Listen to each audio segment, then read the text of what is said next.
Hey, what's up, guys? It's Alon, aka CJ from the Ski. And it's Kiara, aka Kiara to you on social media. The following episode contains graphic shit. Maybe I should start off.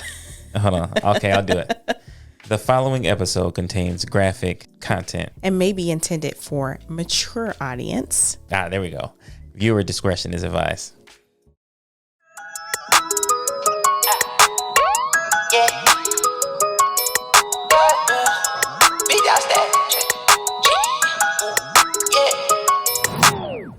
Dog status, I'm a big dog vet. I pull up on the block in a big Corvette.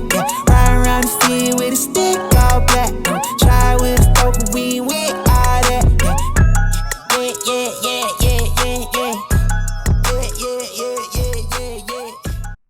What's up? We back like we never left. I don't know why I just started. Yeah, looking like a third grader. I was gonna say hit record and start cutting up. So, hey, listen, welcome to episode 3 of Hey Big Head. I'm your host, CJ from the Ski, and look who we have here again, right? Yeah, like cook crack. Well, maybe not. I mean, cook crack. basically, you know, the first couple episodes we got to talking about some things, and he was like, "You might as well just do a whole show with me." You know, this season. I was like, whatever. You know, New Zealand is on a lockdown right now, so I've got plenty of time. This is week 10 that I'm just in the house, so I was like, yeah, give me something to do.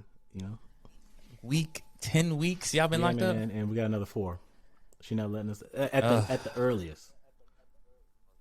Well, at least y'all safe. Yeah, man. I mean, I'm over it, but it'll be worth it once we get outside again. Well, look, I'm glad to have you back. As you all may know, if you listen to my other shows, I lost my niece at the end of September. We actually recorded the first 2 episodes the week before she passed, and that just kind of caused some delays in this. And this is actually my baby. The other 2 podcasts, Love Social and then The Lunch Table, obviously projects I care about, especially, you know, both of them, my first 2, and one's with my wife. But Hey Big Head was my, that's kind of like my crowning jewel. And I called, one of the first people I called when I was going through my emotional issues with dealing with that death and all of the fallout that came with it, was calling my brother Q. Yeah. And, it's good to have friends like that. And if y'all haven't heard those first 2 episodes, make sure y'all check them out. We funny, y'all. And, and we get into some things. So I feel like I listened to them again and was like, yo, this is good shit.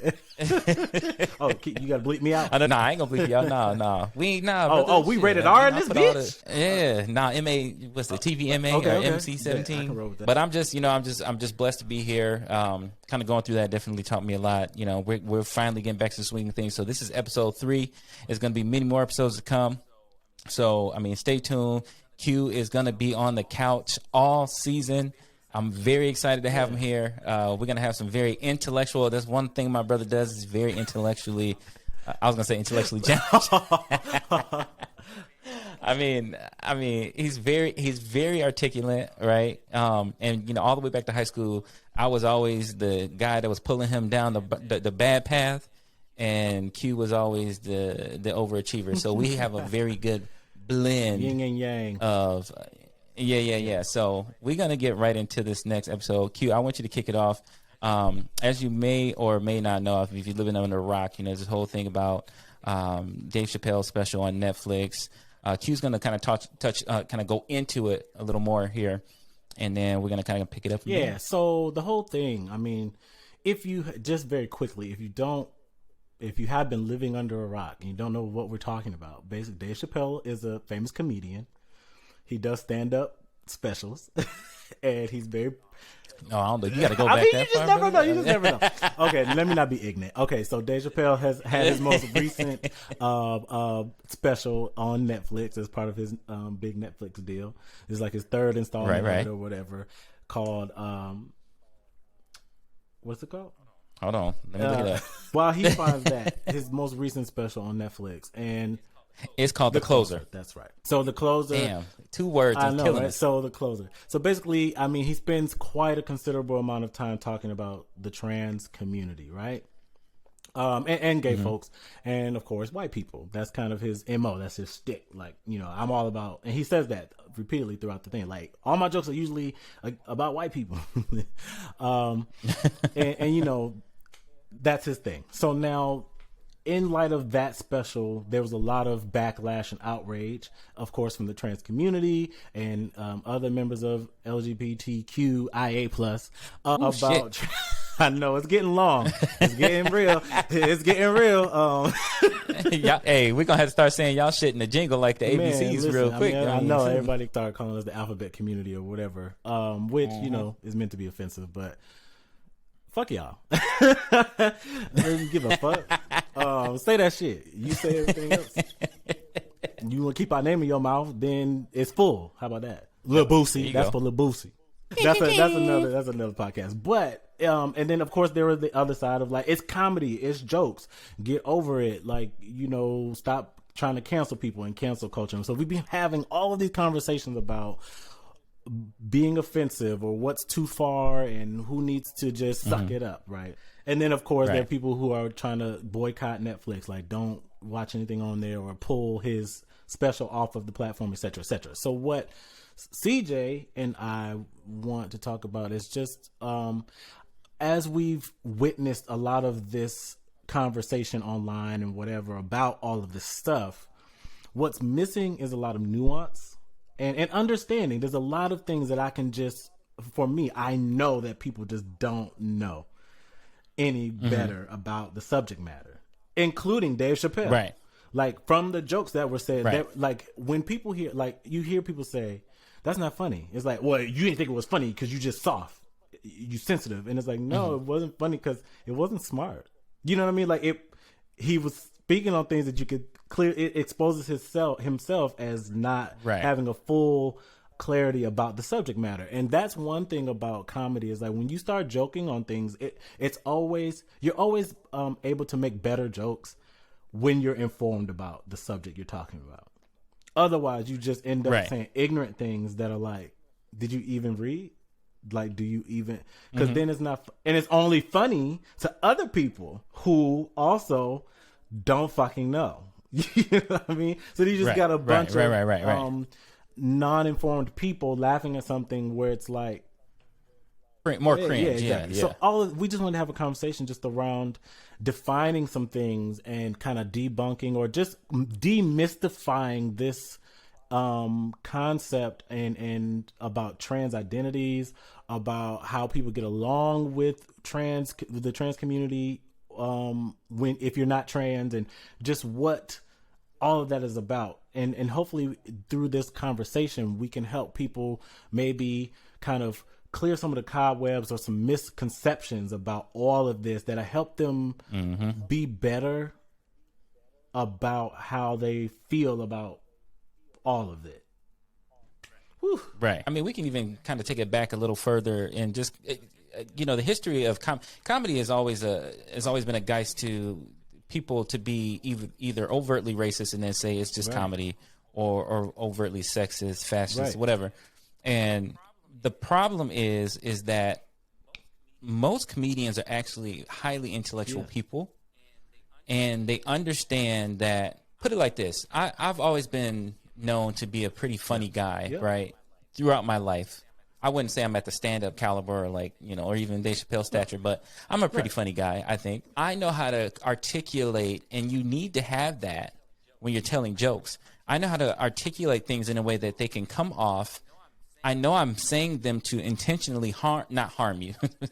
Wait a minute, to not harm make them laugh. But I know I'm saying, and I know what I'm saying. I'm saying it. I could be saying it directly about you, and then I always can figure out a way to talk my way back out of it to make you feel like, okay, that wasn't an attack on me, but it was an attack on it. Either you also have, either you or what you stand for. And speak in that way, the history of comedy. So part of the conversation happens around it's comedy. Y'all don't understand jokes. You see it a lot. And I'm like, do y'all understand what humor is? Because, or, you know, that whole kind of scapegoat of, it's just laughter, like, why y'all tripping? That's right. That's an easy cop out, because that's never been what comedy is. Laughter. Yes, laughter is included. That is not the entirety of comedy. Comedy is, you can have highbrow and lowbrow, right? Like, you know, the crass, right, rude. Then you have like highbrow, which is like more intellectual, social commentary type. Either way, they both are making a point. Comedy is it's an art form. It is an art form. You have to have skill. You have to develop it. You have to practice it. There are people who are better at it than others. Blah blah blah blah blah. It's an art form. Any form of art, a form of art is about making a point. Now, how serious or not serious is up to the jokester, the comedian. Fine, but I want people to start understanding that comedy has ripple effects. Good and or bad, right? Depending on what's happening in the jokes and the settings. Now, examples of that, like the history of comedy throughout history, you know, like you said, a lot of people, like minstrel shows were comedy for white people, and it was all black people were the butt of the jokes. It was all about us being lazy. It was all about us being dumb. It was about us being ugly. And white people thought that shit was hilarious, son. You know? And a lot of the shit they think is funny is questionable anyway. And the thing about that is none of that shit was funny. Right. But it was funny to them. And the other side of laughter, I want people to understand that what you find funny or what is humorous to a society or to a people is a reflection of their ideals and how they see the world.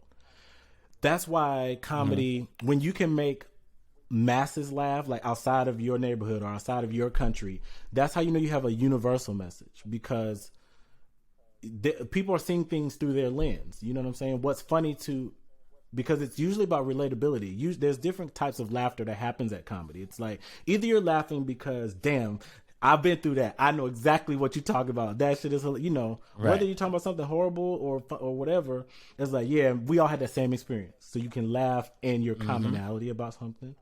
Or there's the laugh at, it's such a preposterous thing. You know, that's like Kevin Hart, like Laugh at My Pain and stuff like that. He's usually making jokes about shit that's really not funny, whether it's about the crack epidemic or cheating on his wife. It's like those subject matters are typically not funny, but there's a commonality or just his point of view about it. You're like, dang, I never even thought about it like that. That's just wild. And you laugh, right? So usually comedy uses... And those jokes are usually, you know, those kind of jokes are usually talking about in past tense too. Yeah. Like, you know, crack epidemic. Like, I mean, drugs are still prevalent, so we no longer identify it as such an epidemic anymore. But now that it's kind of fallen by the wayside, it's not a big deal. And kind of to go back to what you said earlier, there have always been marginalized groups in comedy through forever, right? I mean, like you said, white people, we were the butt of the jokes, and there are still, whether they're written or unwritten, rules with comedians, Caucasian comedians, we gotta be PC, white comedians, right? Your Gary Owens out there, damn, he the only one I could think of right off the top. Well, Will Ferrell, you know, Ben Stiller, and those are more commercial guys, but like, basically, they know certain things. Certain word, like they can't get on there and say nigger, negro, however you want to say it. Certain jokes about black people, about Hispanics, about like, you know, I get it. There's a lot of pressure on white comedians, right? Because it's almost like, how can you be funny? But at the same time, I think what's happening a lot of time is there are so many different drivers right now pushing agendas, right? And we talked about this, and so now you get people that get on, they get online, and you see a headline like where Dave Chappelle, you know, makes, you know, transphobic remarks in his stand up, and people are outraged, and then everybody's like, again, like, you know, what you saw, and the problem is that previously it was just white people that had that gripe, right? Because white people were usually the ones that were always getting the backlash, right? You know, like, oh my gosh, and now we can't joke about, you know, Hispanics. Now we can't talk about blacks and whites and blah, blah, blah, right?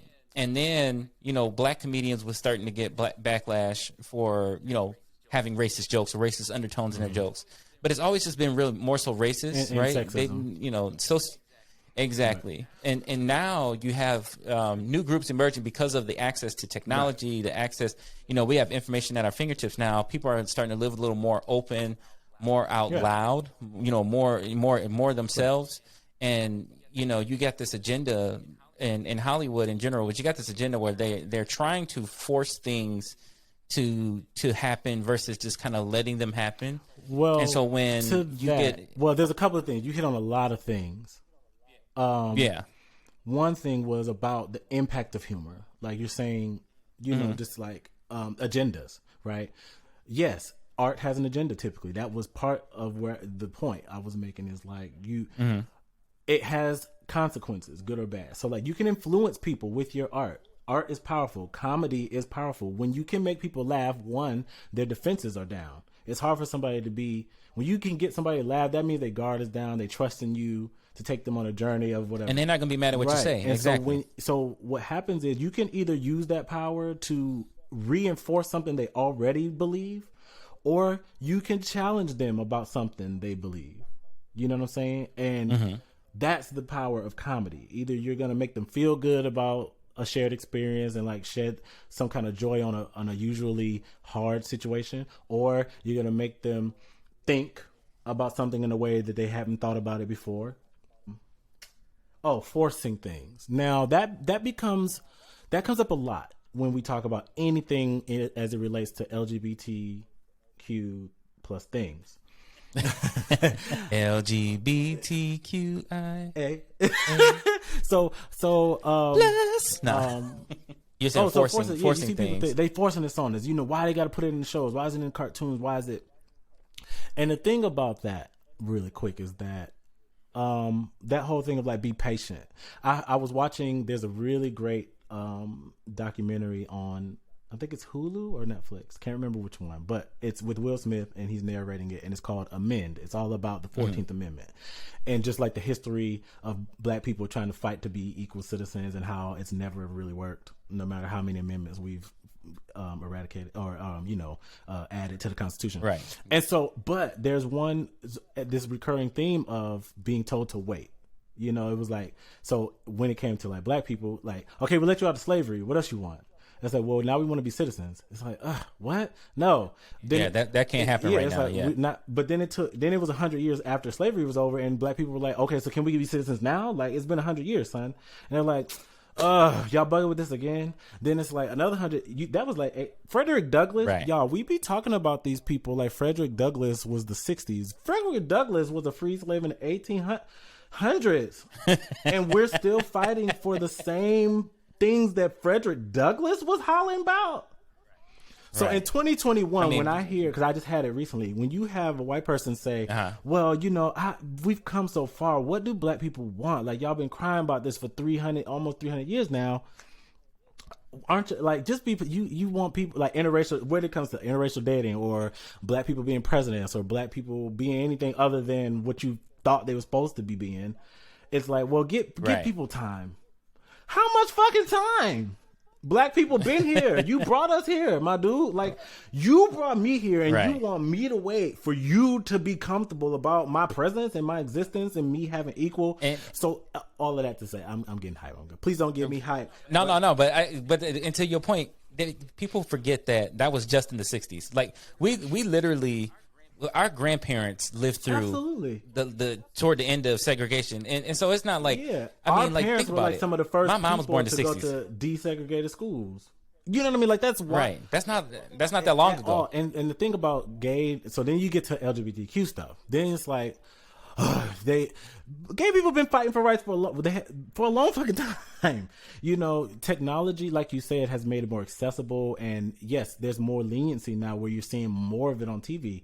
It's kind of the same trajectory as black people. It's like they wouldn't let us on TV, they wouldn't let us on radio, they wouldn't let us have certain jobs, they wouldn't let us in their schools, and so it was just like this subculture of the country, and it's like gay people been here. Gay people have been, trans people have been here. Just because you weren't aware of them, just because you didn't have to interact, because they weren't at your schools or they weren't at your job, because they don't hire them, they don't let them move into. You know what I'm saying? Like because they were buried under other social injustices. Right. I mean, so it's kind of like now black and gay, like he was already black. Pick a battle. Now there's more awareness, or you hear about it more. I tell people like this. You hear this all the time with black. Like somebody told me when George Floyd and all that was happening, they were like, "Man, I'm just so tired of hearing about it all." And I said, "That's a luxury that you can be tired of hearing about it. You just have to hear about it, and you're tired." I was like, wow, what I would love to be tired of hearing about something. I was like, imagine the people who have to live it all their life every day. You know what I'm saying? Like when people say they're tired of hearing about something, I'm like, that just lets you know that you're in a luxury existence in that matter. It's like, okay, you're not trans, so sure, you could be tired of hearing about it because you're not getting attacked for being that way. Right. So all that to say about being forced, I'm gonna just wrap that up. Is like forced is like a long time coming because that whole polite thing doesn't work. Like we've done, I mean, like turning the cheek or being patient or asking kindly or being respect. Nobody can, because they didn't respect you to begin with. I don't know why people think like, well, if they just asked us nicely or if they wasn't trying to be all around us all the time, so when would you have to deal? I asked somebody that the other day about trans. I was like, so if they can't speak up about it in class, if children can't learn about it in school, if it's not appropriate at the job, if they can't be here, can't be there, can't use the bathroom, when do you have to engage those people? When is it appropriate? When would their existence be appropriate? And it ends up being never. So therefore you got to make it uncomfortable. Now it feels like I'm being forced. I'm like, well, yeah, because otherwise it just wouldn't fucking happen. So, you know. Well, let me explain what I mean by being forced. Like not being. I don't mean like being forced because I completely agree with you. Some things you got to rip the Band-Aid off. Like make a motherfucker uncomfortable, right? Just like, hey, when I walk into certain venues as a black business owner, people get uncomfortable. Especially now that I got this hair. I ain't been outside that much, but like I know I'm gonna get some reactions. And for those listening and not watching, and all that. It's very blonde. He got like a two-tone. He got his black rooted into the blonde curl, so it's very loud. It's very bright. Yeah, exactly. Vibrant. Yeah, you know. But here's what I mean by being forced from a Hollywood standpoint. Hollywood is taking material that's already existing out there and making and appeasing, trying to appease the community, and I don't think they're doing it for good intentions, right? It's all financial gain to me. There is material like homosexuality has been around, trans community. Exactly. I mean, Game of Thrones, Spartacus, all of the shit y'all love, the TV shows y'all watch, that's real shit. That like. Fucking kings used to have boy toys and women and sex, like all of that shit. Like we're not inventing a wheel with anything that's going on in this world right now. Has happened centuries ago. It's just about how popularized it is, and how much we speak about it out loud. Because we talk about that comes up almost in all our conversations about what people say out loud and then what they doing in private and what people are comfortable about being known publicly. But niggas was wearing bro. The president was wearing girdles, wigs, makeup, rosy cheeks. Right. So and we're gonna get into. I mean, it all intersects. It's so hard to keep a roadmap. We have a roadmap, y'all. I swear we do. But but to go back to what I was saying, like the reason why I said like being forced is because there's got to be more creatives in Hollywood that can create new stories for us to tell. And there are stories out there that need to be told that I feel like they're just being lazy. Like, for example, the whole Superman thing, like, okay, take Superman and like, for what? I get that there were comics out, but they're not, those comics came out in the 2000s. Like, there is material, people got outraged about them recasting Spider-Man and, Spider-Man, like Miles Morales' story. But those are Halle old comics. Being Little Mermaid. Exactly. To that, there's something else at play there too. I mean, the whole thing about, which is a separate podcast, is like the creativity aspect of Hollywood. They're trying to bank on things that are already proven to be bankable. So like taking a risk on a new idea or new people, it should be done more. That's not the problem. It's convincing the powers that be that they are going to get the money back. You know what I'm saying? It's like the reason Squid Game took 10 years to get made. It's like, Koreans, foreign film. People don't typically want to read subtitles. It's all Korean people. It's in Korea, South Korea. I think it's South Korea. So they sat on it. Yeah, and then now you realize, like, damn, we actually now it's the highest selling. It's always like that. It's gonna be like that for a while until people are just like, you know what? Maybe we are ready to, and it won't be seen as such a risky thing. So that's kind of the play of like why they're plugging in, like, oh, we can gender bend this, or we can be racially ambiguous about casting whatever. That the sensitivity, when people are talking about being sensitive or being forced, you see people like, oh, y'all too sensitive, y'all want everybody to accept you. Yeah. Fuck, y'all be saying that like it's like me, like CJ, if I came to you was like, bro, I don't care what you do, but really, man, them curls, son, like you and dyeing your hair and shit, like I just don't believe in that. What would you say to me? I mean, I wouldn't give a fuck because, you know. But are you gonna not show up in your like? Okay, I'm at work. I work with you, man. People who dye their hair, I just don't believe in that. I think that's just not professional. No, because it's not, whatever reason I make up. Would you stop showing up? Right. Would you feel bad about you? Like it's when people say those things, like, as I hear it a lot about, like, that's the reason. Like, everybody don't agree with that. You don't agree with a person's existence, my God. Like, do y'all hear what you're like? People, words mean things. That's the main theme of this whole thing. Words mean things, and they don't mean what they don't mean. You know, people say things and they think that means. I think when people say that, like, I don't agree, or I don't agree with homosexuality, I don't agree with transgenderness. It's hard for me to even articulate. It's like, how do you disagree with something that's real? It's happening. That's like me saying I don't agree that the wind is blowing. I don't agree with the wind blowing at me right now. It's like, well, but or that the world is flat. Any of it. Well, you know, that's a little bit. People still argue about that, but things that are kind of in art. It's like, this person is in front of you. This person presents this way. This person does this thing. Whatever it is, people don't like. People don't agree. Like even Christian. You know, my mom was like, well, I don't. You know, people have that with like Muslims. Like, I don't agree with all that. It's like, well, okay. What that got to do with them being Muslim and being able to pray when they want to? Like, what does it matter? I mean, what is trans? Trans is not a different species. It's not a fucking creature. You know, like, what is being black? We're not a different fucking animal. Right. You know what I'm saying? Like, I can understand if we was lions and tigers and bears and shit. Like, we just don't cohesively. We can't exist because we are different creatures.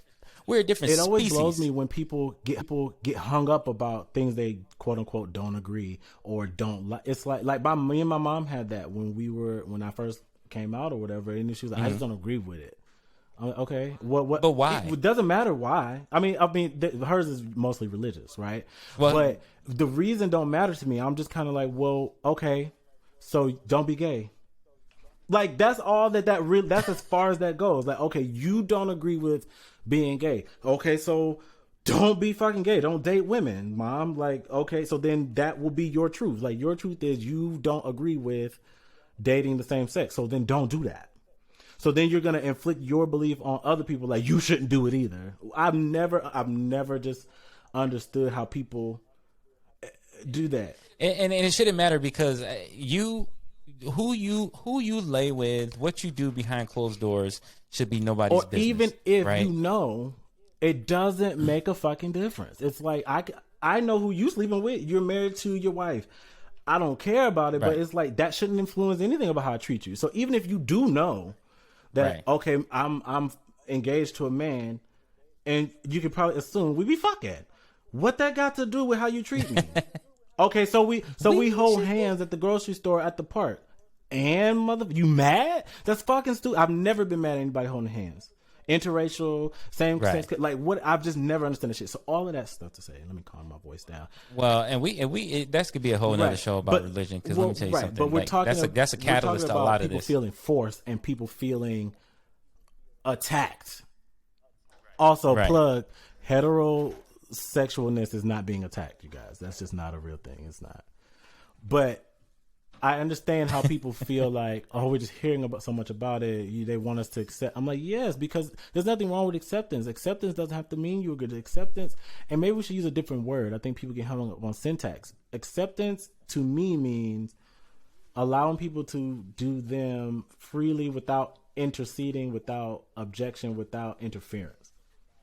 That's acceptance. Like, they should be able to get a job. They should be able to raise their kids. They should be able to go to the store without you harassing them. They should be able to not be getting murdered. You know what I mean? That's acceptance. That's what is society. Like, acceptance into society is letting them participate. They should be able to vote. They should be able to get medical care. They should be able to go to the shows. They should be able. You know what I'm saying? That's what acceptance is. What do you think? What is society is being able to live, motherfuckers? Like, you don't accept people being able to live, my dude? That's pretty fucking intense. You know, I think people don't realize what they're saying, or what they're arguing. You got enough people. You got enough people behind the cause, and that's the problem. See, before, the marginalized groups usually consisted of ethnicities or racial backgrounds. So, it was just enough. It was enough to be black, right? And boom, you were the outcast. It was enough to be Chinese or Japanese or Jewish, right? And now we've added another layer. The intersectionality, and it's kind of like, as the kids say, be whooping y'all's ass, right? Like y'all. but that's what I'm saying. Like, it shouldn't matter, because all of the fights at the core of it all are all pretty simple. We want a seat at the table, right? Like, I'm on a DEI board, and that's what we talk about: diversity, equity, and inclusion in the workplace. It's 2021, y'all. It's 2021. And then, a lot of these panels that I go to, they're not diversified. Right. It's just the white person that works there that got elected to be on the board, and he doing it for the resume. Right. He or she. Let's give it a buck. And that's the problem. When we talk about how people respond to certain things, hey, Donovan, we talk about people being like, oh, Q, you so sensitive. How you getting so outraged about this versus not necessarily. It's just being aware. Yeah. Like, I can be in disagreement with a lot of things, but that doesn't always mean my opinion is valid on it and that it needs to be stated, because in the reality of things is it probably has zero effect on the outcome or whatever's going to happen to what I disagree with, right? Yeah. Like, I disagree with a lot of things that I really care less about. Like, I just keep it moving, because at the end of the day, what does it matter? What does my opinion matter in your life? Exactly. Right. And like how you do things. But as far as, and you bring up a good point, like the whole thing, the difference between like that sensitive versus awareness. I think people need to remember that sensitivity, by definition, is about being aware of how something is, like your sensitivity to hot, cold, your sensitivity to sweet, sour, your sensitivity to how do you taste this? How do you gauge what's happening? And that's what sensitivity is about. Right. And we've, every time you hear it now, we're turning it into a negative thing. Like, sensitivity is just in the way. Y'all just too much of it. Well, in the black community, you know what sensitive means. You soft. And you soft. You're a bitch. And you weak. And I want to diverge from. I want us to divest in that definition, in the sense that being aware. Cute. Niggas made whole songs about it. Remember? You need a man with sensitive. Remember Ralph Trevesson? Sure, brother? Sure. But sensitive nigga, like, oh, you sensitive? Right. You soft. And then what's another word we say in our community? If you sensitive, pussy. You what? You gay. You gay, you a pussy, you a fat. Right. Like, which is also equated with being weak. All of the whatever. bad things. But exactly. Being aware makes you smarter, which only makes you more empowered. There's nothing weak about being aware and more sensitive to what you're saying. Sensitive doesn't have to mean you're scared to say. Sensitive doesn't have to mean you won't say what you want. It's about being informed about what you're saying and how you say it to be more impactful. Because what happens is, we're going to get to Dave Chappelle. Like Dave Chappelle, right? He has a platform, worldwide platform. Everybody loves, he's very popular. We love his comedy. Now, you mentioned earlier, a lot of comedians, they end up having more of a social type commentary. It's not like slapstick or like In Living Color type jokes, even though some of those have social commentary embedded in them. Right. But, and Chappelle's moved past those sketches so too. And that was part of his conviction as a comedian, because they mentioned we've been doing a little research, y'all, before this recording, and basically, you know, there was a time that whole debacle with Dave Chappelle turning down that Netflix deal, or walking away from his $1 million of deals. That first deal, was all about $60 million. I felt think like people were misinterpreting his points. Like, he was trying to show the irony. He was trying to show the preposterousness between, you know, racial, you know, injustice and stuff like that. But he was saying that certain, you know, he started to feel like people were laughing at not what he wanted them to laugh at. They were taking it face value, and so he didn't want to perpetuate that. Now, for somebody who has been that's being sensitive. He was sensitive to the fact that my jokes are not landing where I want them to the people they need to land right with, you know. Now, right. What I'll give Dave Chappelle, like, for specifically to Dave Chappelle, is like his whole point is highlighting some kind of gap, highlighting some kind of hypocrisy, highlighting some kind of incongruence with something that's popular in society, or how society is behaving, right? That's pretty much the shape up of what his more recent stuff is about. So he does that by, you know, setting up a joke about whatever, and then he'll like come in like, you thought I was going here, but I wasn't. It's like, isn't that shit stupid? Like, that's kind of usually his gotcha thing. It's like, that shit sounds dumb, doesn't right. it? With the cigarette, you know, we walk around stage with a cigarette, and it's more of a personable. Yeah. But like, let me point out to you how crazy this shit is that we just be doing or believing, right? Which is a very powerful way to get your point across, right? Usually it's shocking to whoever, depending on where they land about the matter he's talking about, you know, and he says is more geared towards white people. It's more to shock them into like evaluating how they think and how they treat people. Right. Fine. Now, when he gets to talking about gay people and transgender things, he thinks, I believe he thinks he's doing the same thing. Now, I will say, you know, he has moments where it's like, almost, you were on your way, and then it falls short. And it's because he hasn't necessarily, you could tell he hasn't listened to transgender people. He hasn't met enough. Right. Like he did mention, you know, he has a whole later moment about this friend of his that is trans and then white, to try to prove like, I can befriend a trans person. I'm like, that don't mean nothing. You can befriend anybody. You can befriend a frog. Like it's like using that token friend. It's like, that's like having a token black friend. Like, my friend's black and he lets me say nigger. It's like, so bitch, I'm not gonna let you say that. What that mean? He don't represent all the you know what I mean? Yeah. Like, is that? Nah, he doesn't represent anybody. Yeah, so keep it in that circle. And it's like, okay, that's an individual. Yeah.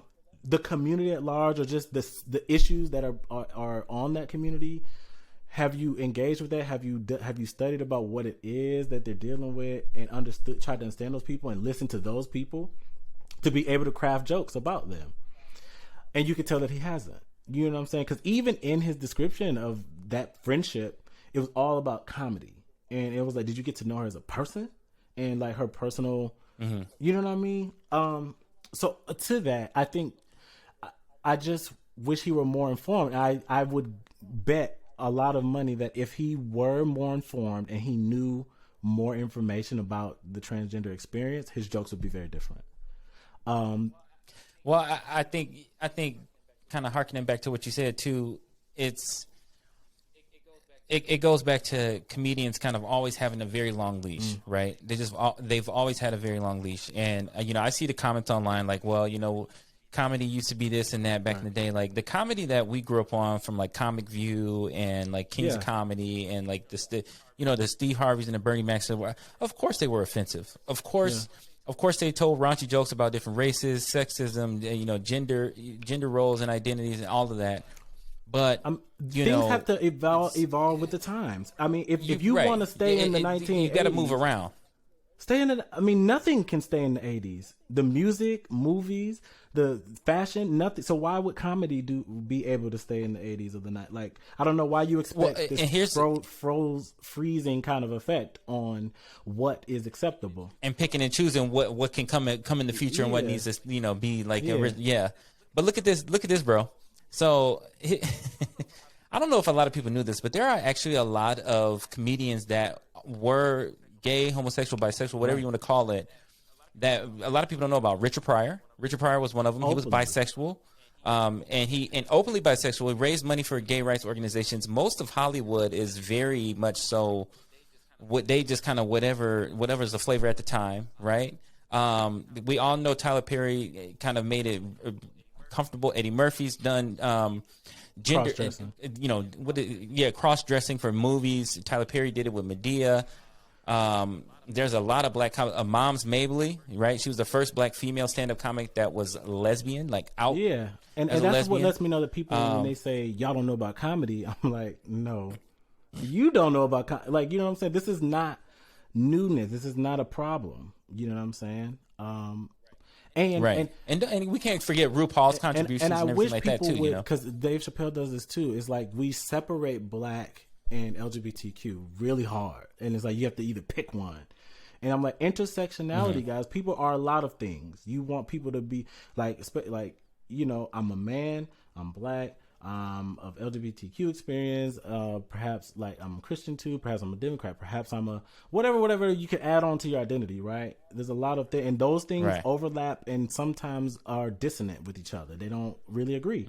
And I think you need to find a way to addressing those dissonance areas. Like, a lot of his jokes like, this is aimed at white people, but then you talk about trans people, and like, they're black trans people, right?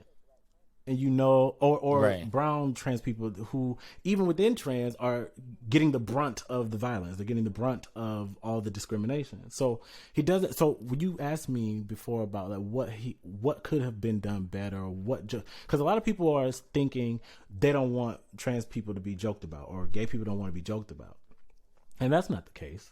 No, because y'all are funny. Y'all are funny. There are things y'all are really. I mean, anybody can be joked about. I think everybody's clear on that. Like, that's usually the argument that comes up. He talk about everybody, so why y'all got a problem? Y'all want to be included, right? We talk about inclusion, right? I'm like, yes, but there's a way, but y'all gotta have y'all off limit shit too. To that, I want to say I want to go over a few definitions, just specifically about trans things. Like one. Yeah. Okay. So fill me in. Okay. So because I don't know a lot. Right. So I think right, and that's fine. I get that, and I think that's part of why this conversation doesn't ever move forward. It just spins. So I have spent time on my own because I didn't understand a lot of things. Maybe over like 2019, 2020, I was starting to like research and just find my way into finding information, right? Because it's kind of like if you don't go looking for it, and if you don't know anybody directly, how would you ever figure something out that you don't know? Now, exactly. And sometimes you just exist. Yeah, you just exist for existing. Yeah, so I've, followed certain Twitter conversations or gone to IG Lives, or I follow trans people on social media, and like they have, I just, whenever I can, I just absorb whatever, or articles about, science, whatever. Now, so some definitions. Now, I want to talk about some things that people may not be familiar, or they've heard, they just don't know what they fucking mean. So cisgender, right? Oh, yeah, what's that? Cisgender is a person whose sense of personal identity and gender corresponds with their sex assigned at birth. So what that means is you agree with what your parents and the doctor said you were. So CJ, you're cisgender because you were born at birth. Your parents and the doctors decided based on what they evaluated, you are male, and so you agree with that. Mm-hmm. Which is also pussy, you're fat. Right. Like, which is also equated with being weak, all of the whatever. Bad things. But being aware makes you smarter, which only makes you more empowered. There's nothing weak about being aware and more sensitive to what you're saying. Sensitive doesn't have to mean you scared to say. Sensitive doesn't have to mean you won't say what you want.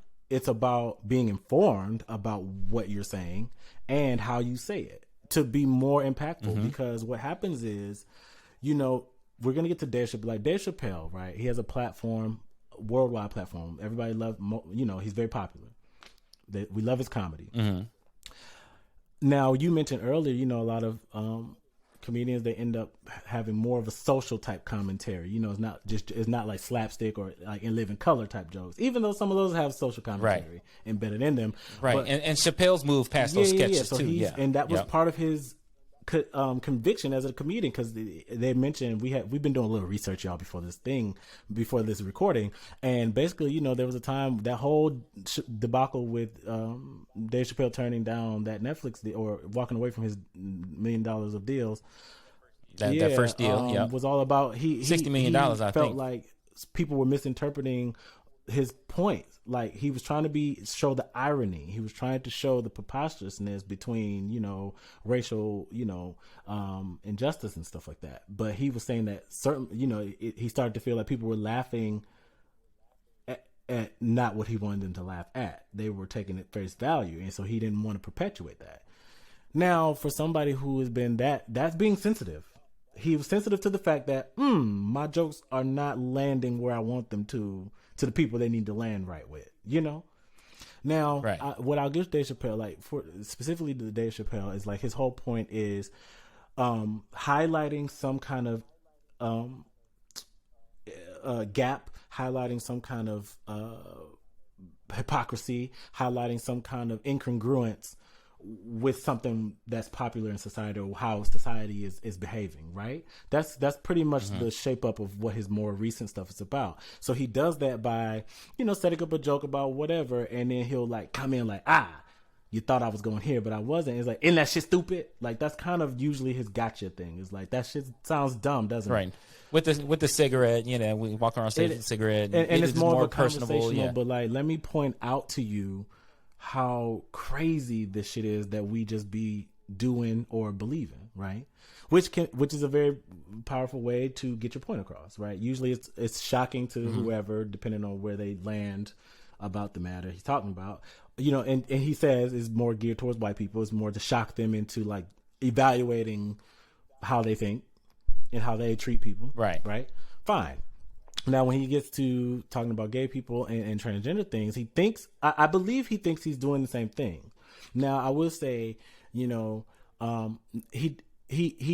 has moments where it's almost, you were on your way, and then it falls short. And it's because he hasn't necessarily, you could tell he hasn't listened to transgender people. He hasn't met enough. Right. He did mention, he has a whole later moment about this friend of his that is trans and then white, to try to prove I can befriend a trans person. I'm that don't mean nothing.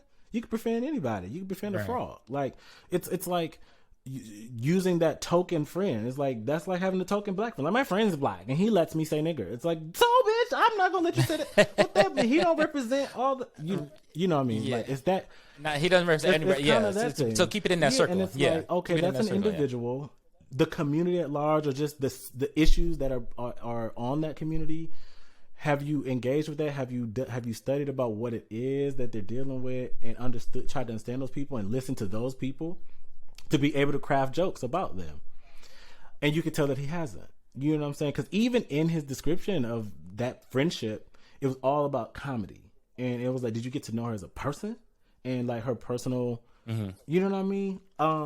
So to that, I think I just wish he were more informed. I would bet a lot of money that if he were more informed and he knew more information about the transgender experience, his jokes would be very different. Well, I think kind of harkening back to what you said too, It goes back to comedians kind of always having a very long leash, right? They've always had a very long leash, and I see the comments online comedy used to be this and that back in the day. The comedy that we grew up on, from Comic View and King's Comedy and the Steve Harveys and the Bernie Macs, of course they were offensive. Of course they told raunchy jokes about different races, sexism, gender roles and identities and all of that. But things have to evolve with the times. I mean, if you want to stay in the 1980s, you got to move around. Nothing can stay in the 80s. The music, movies, the fashion, nothing. So why would comedy be able to stay in the 80s of the night? I don't know why you expect this freezing kind of effect on what is acceptable, and picking and choosing what can come in the future and what needs to be But look at this, bro. So I don't know if a lot of people knew this, but there are actually a lot of comedians that were gay, homosexual, bisexual, whatever you want to call it, that a lot of people don't know about. Richard Pryor. Richard Pryor was one of them. He was bisexual. And openly bisexual. He raised money for gay rights organizations. Most of Hollywood is very much so what they just kind of whatever's the flavor at the time, right? We all know Tyler Perry kind of made it comfortable. Eddie Murphy's done gender, cross-dressing for movies. Tyler Perry did it with Medea. There's a lot of black Moms Mabley, right? She was the first black female stand-up comic that was lesbian, like out. Yeah, and that's what lets me know that people when they say y'all don't know about comedy, I'm like, no, you don't know about like, you know what I'm saying? This is not newness. This is not a problem. You know what I'm saying? And we can't forget RuPaul's contributions and everything like that too. Because Dave Chappelle does this too. It's like we separate black and LGBTQ really hard, and it's like you have to either pick one. And I'm like, intersectionality, guys. People are a lot of things. You want people to be like, I'm a man, I'm black, of LGBTQ experience.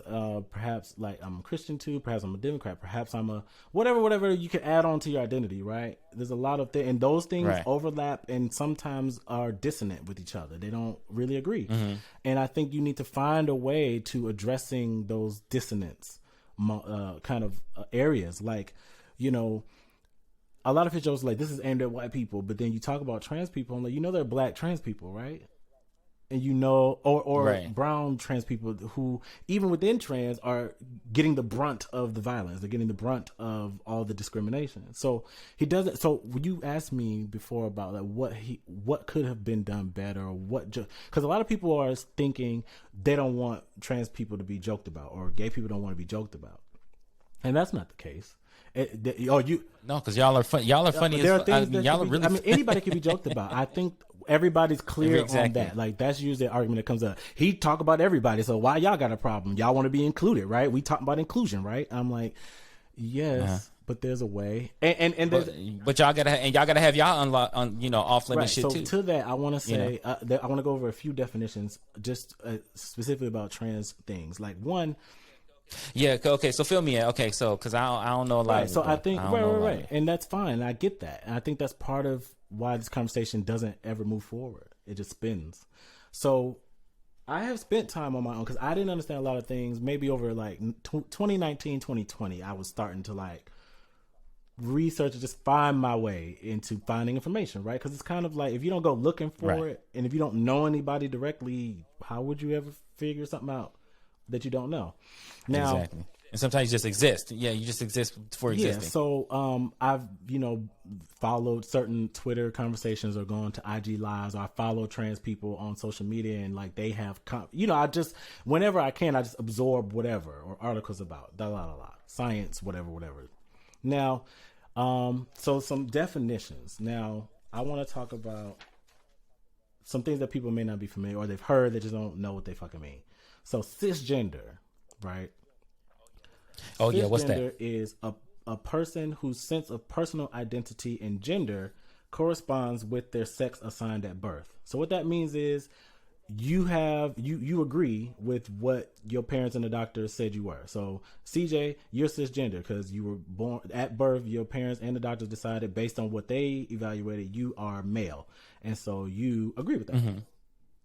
That's what cisgender. Okay, so I never knew that, and I've heard people say you're cisgender, and I'd be like, what? Don't be calling me themselves, because a lot of it is much simpler or more complex than they think. I mean, like the thing. Okay, so let me finish these definitions.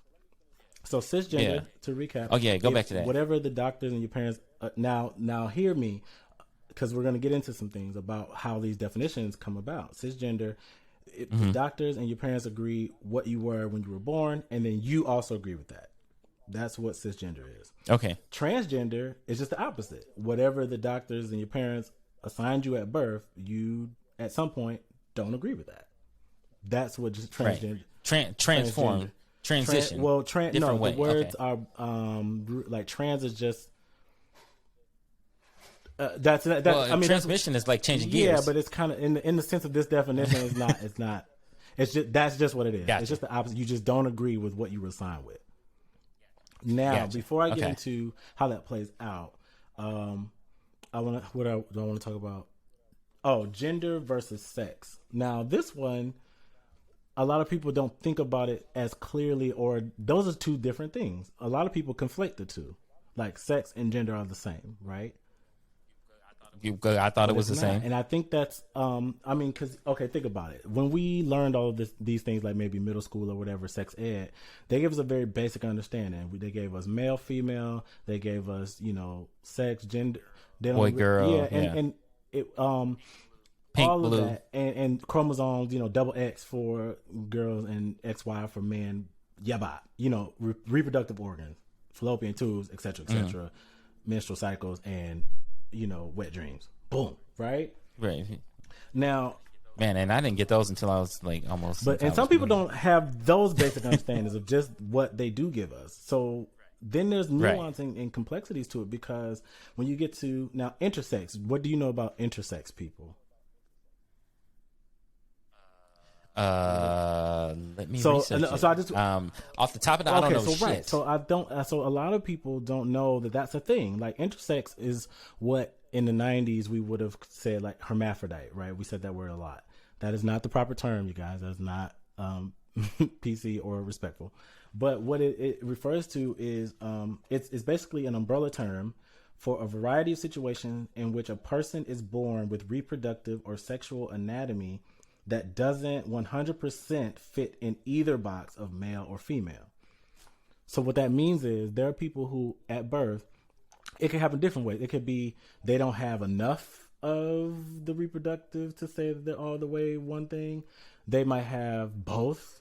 They might have like, what I'm saying? There's something that's they don't fit into either box. So they're in between in some ways, whether it's even with chromosomes. That messed me up too. Once I learned that not everybody is born like hardcore with the same chromosomes. So like there are people who, let's say you have a vagina, right? So you like, oh, female, but then your chromosomes are XY. So then it's like, well now, what do we do here? So there's decisions that have to be made. Right, you're a baby. So this happens quite often. Once I started reading up about this happens quite often. And usually, if you have more of one, like let's say that happens, it's like, well, you look like the outside stuff is doing what it's supposed to do for a woman, but like them chromosomes, we just gonna, it don't matter, and then we just gonna say this is a girl, and then you grow up, and then you're like, maybe some things, because then some things don't show up till later. Like puberty is like sometimes when people find out they're intersex, because then their things are not doing what their birth assignment says they should. So like, oh, I'm supposed to be menstruating, but like I'm actually having testes. Like it plays out in so many different ways, right? So there are people who are intersex who, and that all that to say that those people exist. And the body is functioning outside of that binary. So you hear non-binary a lot, right? Right. And so basically that's when people say about are challenging the binary or I'm non-binary, it's trying to expand the spectrum, because human beings and our bodies don't always land in one or the other. Sometimes they don't land in either. Sometimes they land in a little bit of both. And so that's and they're basically like, okay, you got a coochie, you got a dick, we can call you boy, girl, which doesn't, and which is what you're getting at. Like, there's just like, but chemically they could be different. Isn't accurate. It's not an accurate way to classify people. So people will go non-binary is like, I don't fit that. I don't fit in either. And so it's hard for. But when people don't understand that that's what's happening. So let me ask you this. So can non-binary be the same as bisexual? No, that's different. No, or so is that more of a sexual preference? Preference is what that speaks to. Okay, so being non-binary is more about so your saying gender expression, I don't identify with either gender, but sexually I could still only prefer to have heterosexual relations.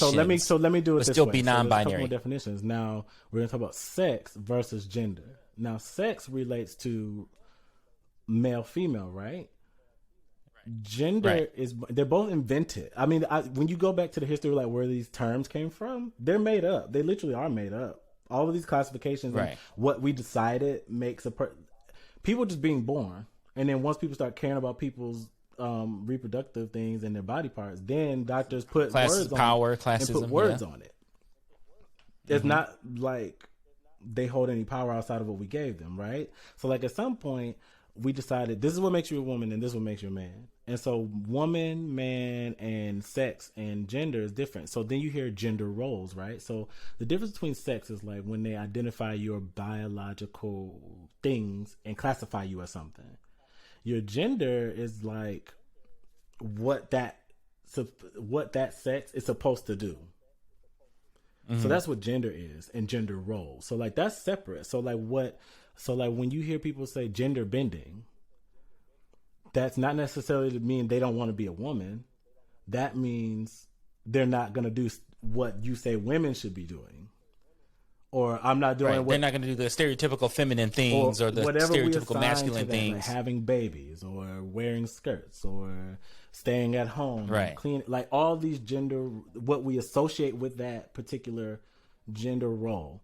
So, and those things change over time. We talked about that. Like how certain things are assigned to gender roles 100 years ago are not the same. Like skirts, wigs, high heels is all for males.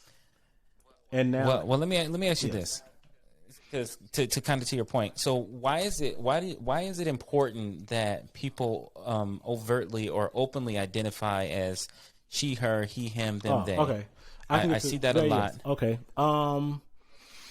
I'll get to that. Let me wrap this up about the difference between sex and gender. Okay. So that ends up being, when you get to trans identities, you get to people, they were assigned a certain thing at birth, like based on body parts or internal things or whatever, chromosomes.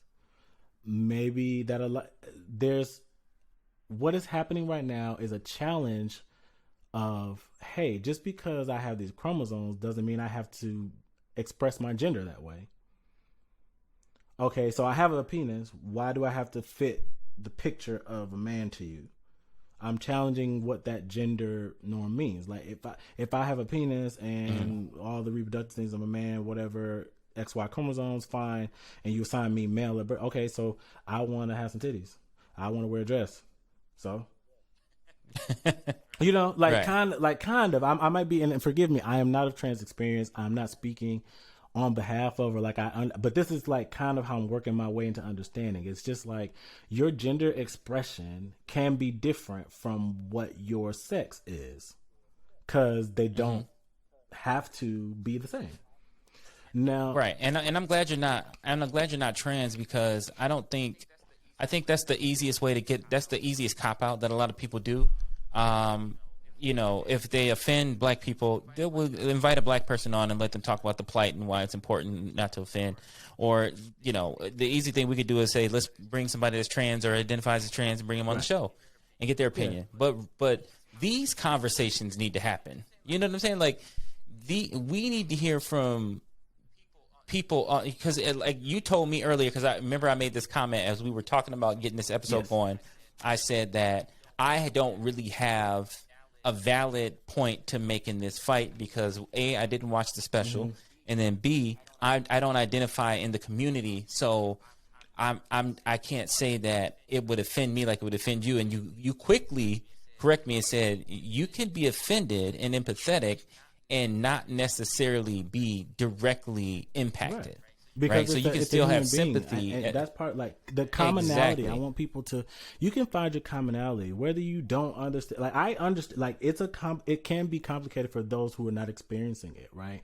Like I just tried to explain. It gets a bit. I'm not explaining it to the best because I'm not the expert of it, and maybe we should invite a trans person on maybe to do a second iteration of this show to kind of clarify and fill in some gaps. Follow up, but, you know, even me trying to do that, it's a very complex, nuanced thing, and to understand it takes a little bit of effort. So if you're not going to put an effort to learn and educate yourself, but it can be done. And once you understand a little bit more, you're like, I get that for you. Like once you know that how medicine has worked, as far as like, once people, like somewhere 100 years ago, some people decided this is how we're doing it, guys. And they decided something, and now we're realizing that not necessarily the best way to classify people. You know, there are people in between, there are people who don't feel that way, and maybe we should honor that. Like, okay, let's do a different kind of setup here. Like, okay, so now you get into, because you hear people say, oh my God, like, it's man and woman. Like, y'all want to make up all these other things. Like, this is just getting out of control. Which is really people's just resistance to being more accurate. Remember, I use that a lot. I'm like, people are very resistant to just getting more accurate. Like, if we learn more, being corrected, perhaps being yes, corrected. there will be some new language. Perhaps there will be new pronouns. Perhaps there will be a new way of addressing something. You just change up. I mean, you're smart. We're smart people. You can learn a new word, or you can apply a word that you already know something differently. Which brings us to pronouns. That's why people have started doing that, because it's hard to get people to understand why it's important when we don't talk about it. That was part of my point of like, when do we address it? So it's like, if you don't want kids to, like, granted, the version of sex ed we got, if we had learned some of this stuff in sex ed in like 6th grade, it wouldn't be such a blow to our brains as 30-something-year-old, adults. You're right. And people with get it when we already set in our they ways. think like you're indoctrinating them. They're gonna become trans. We don't want them to learn that. And it's like, you teach us about a whole lot of things. I learned about the Revolutionary War. I'm not getting a bayonet and going on a horse and slaying my competition. Like, or even when you learn about, or reverting back to slavery and segregation. I mean, some of y'all want to. I guess that's the thing. But I mean, if it's handled correctly, most of the South, you could teach about anything and not have people trying to change their whole life scope about something. You can learn about things. I think that's what people need to, just if you want to, learning about something that is unfamiliar or something that you don't typically dabble in is okay, y'all. Like, you can learn about a different religion. That don't mean you got to convert. You can learn about a different sexuality or a different lifestyle or a different country or anything. And it doesn't mean it has to, change anything about you, except probably the only thing it probably will change is your understanding, and you'll find a commonality, because that's what I was saying to you. It's like, okay, no, you're not trans. You don't have any trans family members. I don't know. Do you have any trans friends? I mean, not that I know right. of. And so it's like, well, when would you have any? And I feel like a lot of people, I'm like, how do you speak up on something that you have no experience with? And that's the big, and that's the, and I'm glad you brought that up, because, like, again, like, to me, we go back to that. Are we overly sensitive, or are we just like, we just not trying to hear it? Like, the reality is that everybody feels like their opinion is law. Yeah. And so if you don't agree with me, you're my enemy. You know what I'm saying? Like, and I'm guilty of this. I had a huge falling out with one of my best friends over the elections, right? And it's one of those things, like, it was dumb. And it took that to happen for me to be like, I can coexist with anybody. I really can. I don't know why that really offended me. And I think it's because, like, you sit on these phones all day. You sit in your head all day. And if you're not actively getting out there and engaging in different people, and it's a challenge, the pandemic definitely set us back. I mean, 1 year off is probably like 20 years setting us back from really socializing, because that's important. Yeah. But the big thing is, like, I think, like, we just, like, we get to this point, like, well, Q, if you're not straight and you don't like fat asses and little tits, you can't. Right. That's my thing, y'all. I just described my way.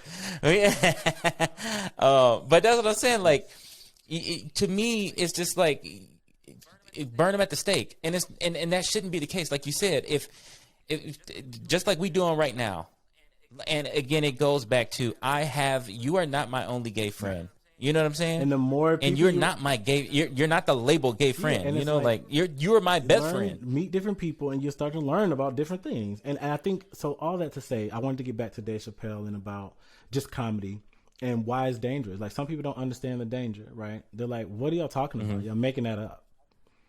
Now, one of the things we saw in one of the articles was, like, the timing of Dave Chappelle's jokes. Like, a lot of, you could joke, like you said, some stuff is a lot of it is past tense. We could joke about the AIDS epidemic now. People not dying from AIDS every day anymore.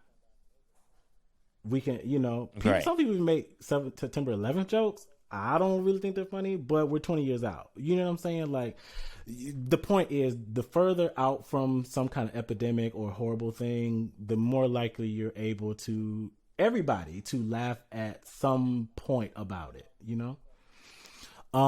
Exactly. And the thing with the trans community is not that you can't joke about them. There's certain things that are more harmful than not at this point in time, because trans people are being attacked, they're being killed, and nobody's covering it as much as black. And I know that, and Dave Chappelle did a really a thing of like saying the LGBTQ movement is moving faster than the black movement.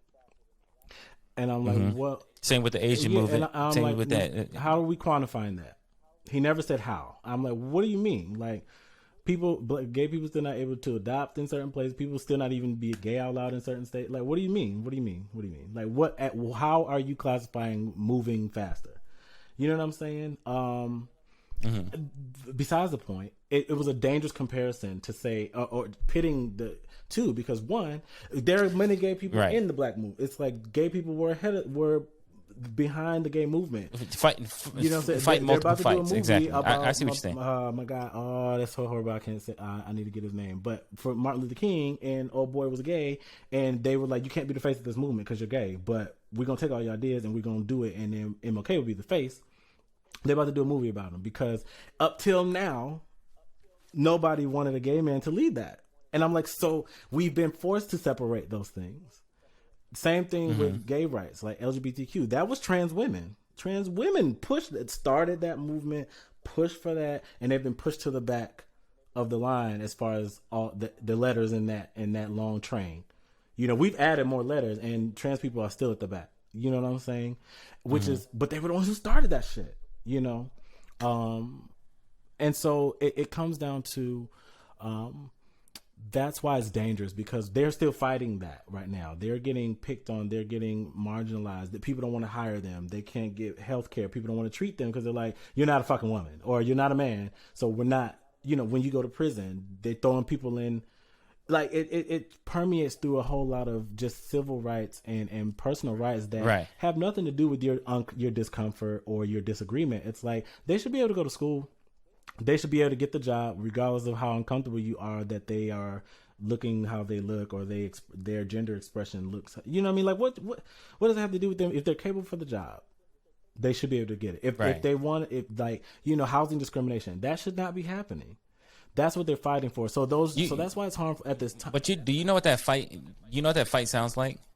It's the same fight. It's the same. I mean, that sounds like the exact same fight black people experience. Right, and a lot of black people feel Asians. Like, well, ours is more important, or that they want. We got to fight for our stuff right now first. I'm like, first of all, those two things overlap. Mess my stuff up. Those two things overlap. It's like, why are we separate? Like, gay people, trans people have been fighting for black people should be, and they exist in both groups. And just because we want to further the gay movement or the trans movement doesn't take away from the black movement. You know what I mean? It's like, how do you do that? No, and we need to have those fights. We need to have those fights collectively, because just like you said, I think when there was all this hate crime against Asians and Pacific, Pan Americans and Asians. They got shit done fast, but it wasn't because, I mean, granted, obviously there's a lot of layers to that. Podcast. One of them being financial, but also I know, right, brother? But also you have to get people behind the movement. Like, people, I think when you are so oppressed as a people for so long, you don't know what strategy looks like. You know what I'm saying? Like, strategically, yes, Asians went out there and said, we are being attacked, everybody. Look at us and look at all the contributions we made to America, right? And never in a million years would it be like, okay, they got all these laws passed and shit like that. It's just, you got to be strategic. If black people want to get movements moved, we got to be strategic in our alliances. And realistically, these aren't forced alliances like you see a lot of times where people, kind of cling on to certain groups to further their agenda. They're the same fight. Like you said, like, you can't, okay, let me fight my black fight first, and then I'll fight with the, gay people in a minute, because I'm gay too. You know, like you said, when's a good time? Like, no, shit's happening simultaneously. Like, and like you said, housing, marital discrimination, benefit discrimination, not being able to, be openly affectionate. Those are things. And what are people supposed to do in the meantime? I'll be exactly. What do you want them to do in the meantime? They're just supposed to sit on a rock. And a lot of gay people are very unproblematic. I've never like have I had gay people hit on me? Absolutely. I mean, it's no different from a woman hitting on me. I think the biggest challenge is to everybody is to get comfortable with yourself first, right? Understand what you like, what you don't like, what lines you will and will not allow to be crossed, and then just set those boundaries and make them very distinct and very matter of fact. You don't have to go up to every person and say, "Hi, Q, I'm CJ. Don't stare at my dick. Don't smack my ass." And like, you know what I'm saying? Like, that doesn't need to be this discussed. It's just more so of mutual understanding. As we get to know each other and become friends, you will understand and know my thresholds, my boundaries, and you respect it. We'll have trust. Exactly, because I tell you what, Q. When you've told me you were gay, that was in 2017. Not like that, but like when you told me you came out 2017, we were 2017, what is it, 2021? So we were like 28, 27, right? Think about that. Third grade, we were 7 and 8 years old. Like, that is over 20 years of friendship. I'm not going to be like, okay, well, based on the relationship we built, now that you're gay, we can't continue it because now I got to watch my back. You're probably going to be looking at my ass, or who knows how over 20 years if you've been trying to sleep with me. Like, those are narcissistic things. You know, like that's egotistical and narcissistic. Like, not everybody wants you. There are levels of confidence, obviously, that are different. But the big thing is like respect the relationships you build on solely on those individual relationships. Don't let other people influence how you interact with groups, how you interact with people, because at the end of the day, if you're comfortable with yourself, which if I wasn't comfortable, like before, like this took a long time, but I've always wanted to do this, always. But I live in that masculine male world, and I'm black, so a lot of things that I would have liked to explore, and I see other people doing, I'm like, I'm not going to do that. I'm not going to dye my hair. I'm not going to be assessed or something. Exactly. Right. Now, before we get too off track, because we need to, because we run over time, but I want to try to get this in. So the thing about the jokes being impactful and how that affects outside world stuff. So now people they're like, it's just jokes. Now it's just jokes. It's not just jokes, especially from somebody like a Chappelle who is making a point, because he says that he's not transphobic and he's trying to basically the whole thing was just to absolve himself. It wasn't even about seeking understanding for his audience and between the audience and trans people. It was like, I'm just trying to prove to y'all that I am cool with everybody, which is like, sure. Okay. But wouldn't it be even better if you were trying to help people bridge a gap?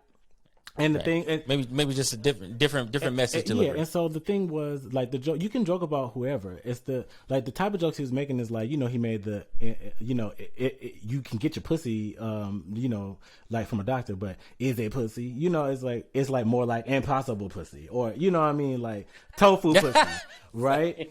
Okay, so I didn't see the special, y'all. And so that is a joke that you can make, right? Impossible now, pussy. But so what happens is when you're in the moment of making those jokes, like, so you can take into context the timing of what trans people are going through. A lot of things are hung up about their genitalia. People are discriminating again based on what they think their genitalia should look like, what's real and what validates them as real and what doesn't, if you're real, if you're not, and what that allows you to be able to do in society. So when you joke about the genitalia, you're reinforcing this idea that you're not real. And I want people to understand, like, sure, it can be funny, but when people laugh at something, what laughter is your culpability about it, if your agreeance about it, or your laughter at it. Like, either you think it's so crazy and it's not real, so you can laugh at it because joke's on them, or how you're interpreting the joke. Wherever it's landing, it's not landing in the space of like, he's not making a point to say. Because what I would have, like, if you wanted to elevate that, it's like, okay, sure, but then impossible pussy don't stop you from wanting it. still tastes like beef. Because and let me tell you, that's the point. Like that's where you get to now. Now you get into some social commentary, because where the issue is in real life is that don't impossible pussy, whatever you want to call it, fake pussy, or it ain't you didn't want, but whatever you want to say. Niggas be trying to get to it though. And so you, it doesn't touched on matter. That's why listen to episode 2. Listen to episode 2 because you touched on that. You touched on how many down low men, and it's primarily, and men are the, men are still the catalyst. Right. I mean, we're still the primary, the dominant sex in the society. So it's still men, still down low and doing all of, like you said, and like you said, and contextually, where is the joke landing with you? Now, when you just said that impossible pussy, I laughed because I instantly thought of, okay, Dave Chappelle made a tie into real beef and impossible beef, and I have had both real ground beef and I had that impossible beef shit, brother. The shit tastes the same. It tastes right, but that's not the point he was making. That's not the point he was making. Exactly, and that's why comedy can be dangerous, because look at how I interpreted that. Look at how I interpreted it. And so, but a lot of people, that might be the big thing. Like that, where's outrage? Like, I don't know, Impossible Whopper. Give me the fucking real thing, because it ain't real big. But why? But because the impossible shit, you did 2 days like me. But all that to say, like, it's dangerous because what that reinforces is you're not real. So when people have to interact, so then those same people who are laughing, they could be the hiring manager at their job. They can be the person who has to approve a housing application. They're the same people who have kids who go to school with a trans child, and whatever you've been laughing at in front of your kids, if adults are misinterpreting or interpreting things, whatever kids definitely interpret it and take that to school. It's like it just permeates through, like, comedy lasts in your spirit, and it's a way that you connect with people of a shared idea. There's a shared idea of we can laugh at it because that's just not real pussy. They're not real women. Like, yes, you get it, Chappelle. Like, yeah, okay, we laughed about the cool. Somebody gets it. I appreciate you, Chappelle, and then you leave feeling affirmed in your belief system. Right. You know what I'm saying? And that's the thing. Chappelle used to tell these jokes like that and then keep it. It was like he hit it just enough for that there wouldn't be any conversation behind it, right? And so I wish he would but with these specials have been getting more deep. Yeah. I just wish he was take the step further of like those things. It's not about the genitalia. It's not about. I mean, people get fake titties, fake ass, fake hips, fake chest, fake. Most of Hollywood is fake. Even women. regular people, that shit is trickled down. It's like technology. Like TVs used to be expensive, so only the elite could have it. Now, that's how plastic surgery is. It used to just be the rich and elite. Now, everyday people with a decent job can go over and get some lip fillers. They can go whatever, Botox, whatever you want. The men are doing it. Men are getting fake calves and fake chests. Listen. So and I think The Rock got a boob reduction. My point is, y'all ain't cared about what's real on nobody and what that does that make you a not real man or not real woman. Y'all have not cared about any other body parts. So now when it gets to genitalia, now it's a problem. So I'm like, okay, I mean, whatever. But the thing is, whatever you feel about that does not mean you get to discriminate or treat people, or even the people who do associate or want to date a transgender woman or date a trans man. You don't bash them either. Like Malik Yoba? I think because he's come out publicly like I like trans women. I've been hiding that, but I prefer to date trans women. And there even comes down like I don't know if he like because some men are very particular. Some people want them to still have their penis attached. Some people want them to have had gender reassignment. There's a whole world of desire that is being swept under the rug that people don't think is real, that people don't think exists, and I'm like. It's they're trying to write off trans people as if they're not desired or not contributing to society in a positive way, and I'm like, they're just like everybody else, y'all, and they deserve rights like everybody else. And when you laugh at certain things and the point you're making is that they're not real or it's kind of not quite or less than not the real thing.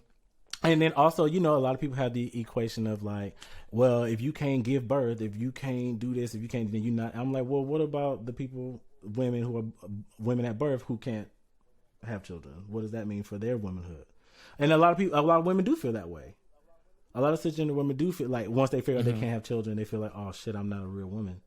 That's the whole thing they've been feeling outside of trans people being around. But there's just things so that's the whole conversation. Like when you start equating somebody's gender, whatever, to their biological things, it gets tricky because everybody is not the same. Some people are born without certain things. Some people don't have, whether you identify from birth or not, you know. So when you try to attach that to trans people, like if you can't do and you ain't got, it's like, so some women never develop titties. Some people are flat all their life. Some people can't have children ever. They're not a real woman. So then what is a woman then? Then you get to asking those kind of questions, and it kind of makes people think like, oh, you would never go to a woman who can't have children and say, you're not a woman because you can't have kids. Right, because then you're going to be looked at. So then why is it? So why does it like, make sense to say to a trans person? Like, you know what I'm saying? Like, it's just, but people don't.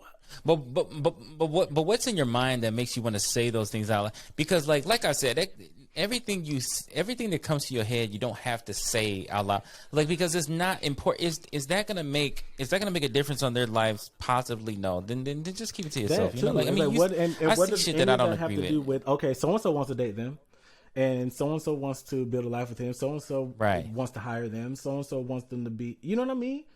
So they want. So we're not going to hire them as a teacher because you don't want trans people to teach your kids. Like, you know what I mean? Like, and is it really that deep? Is it really that deep? Because at the end of the day, it really comes down to how much. I think when people hear somebody say, I'm living in my truth, they automatically assume it's somebody that's been in the closet for their whole life, and they finally coming out as, I'm gay, right? And that's not necessarily the case. Living in your truth just means, like, you know what? I'm comfortable in my skin, my beliefs, what I agree and to disagree with. And if you come into my bubble or my personal space, we're going to have a mutual understanding of each other's boundaries. Right. And then we will create a friendship or relationship cohesively together, one-on-one. Right.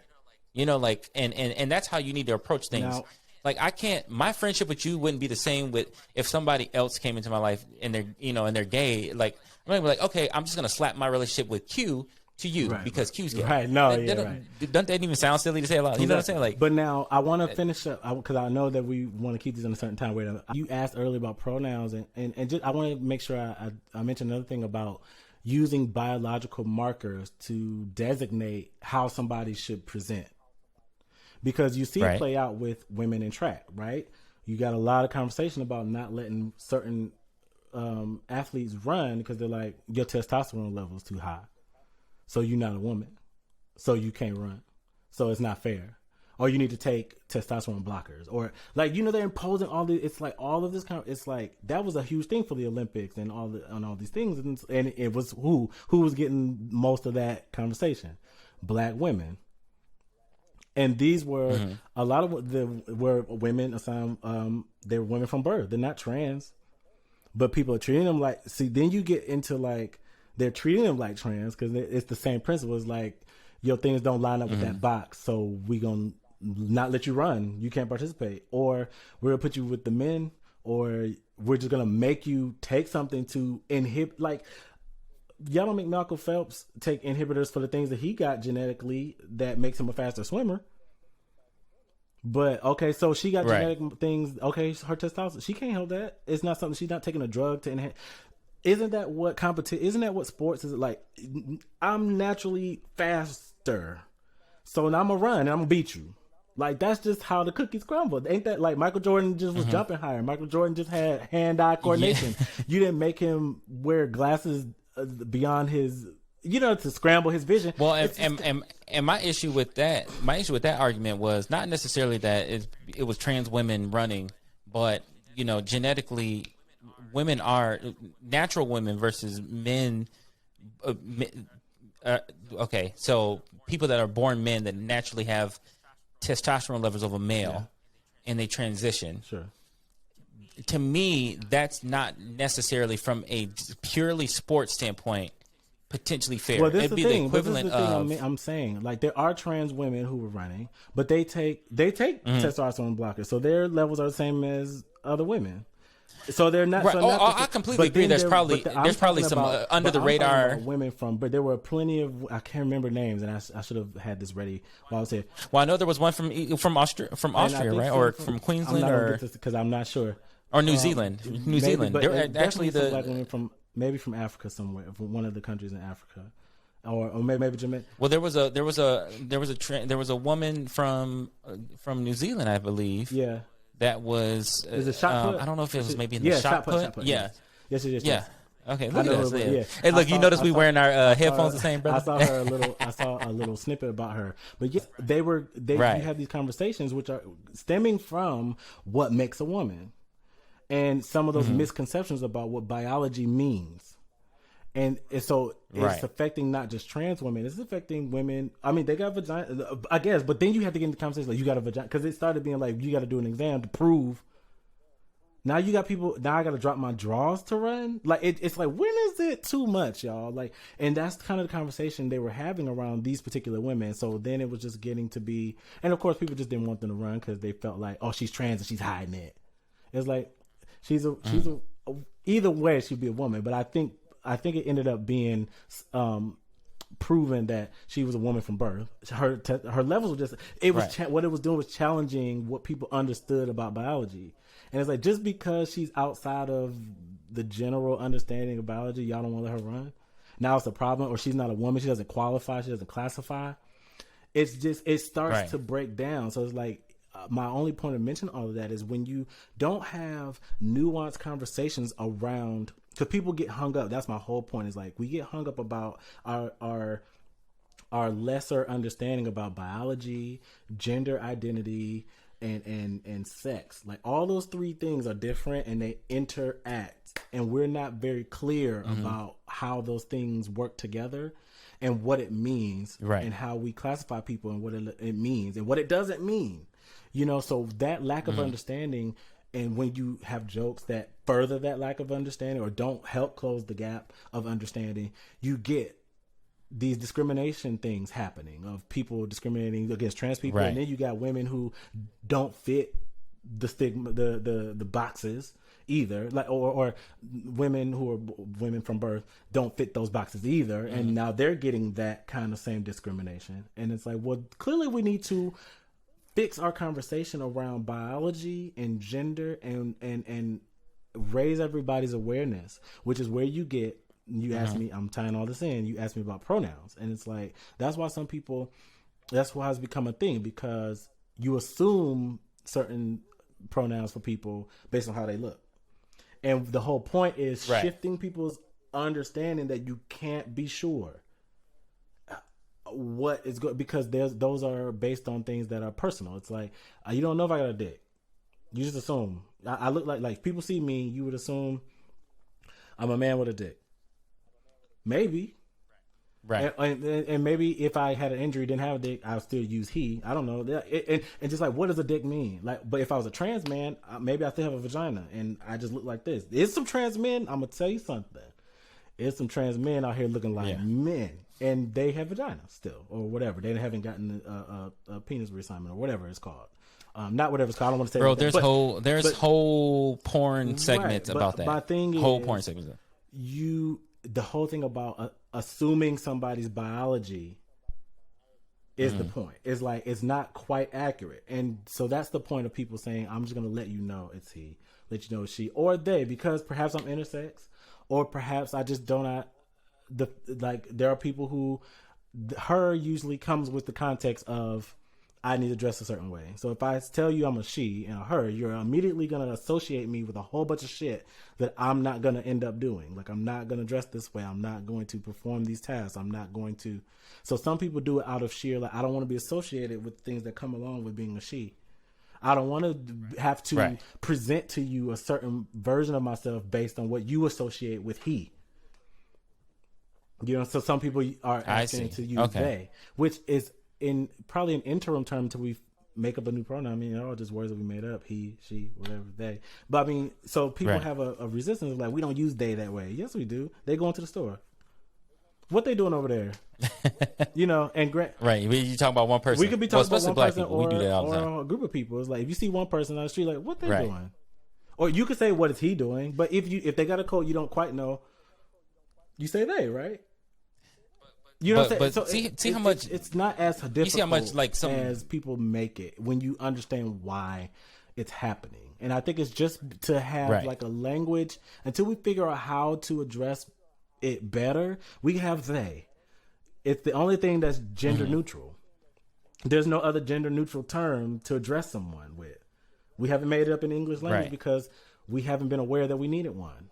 But I think it's becoming clear that we need more language. We do need something. Yeah. So that's it. Because them is just like, I feel like a random word that they pick to use. Like them, they. I understand it, right? Contextually, it makes 100% sense. But to kind of go back to your point you made way earlier, talking about words matter, right? And how important it is to be.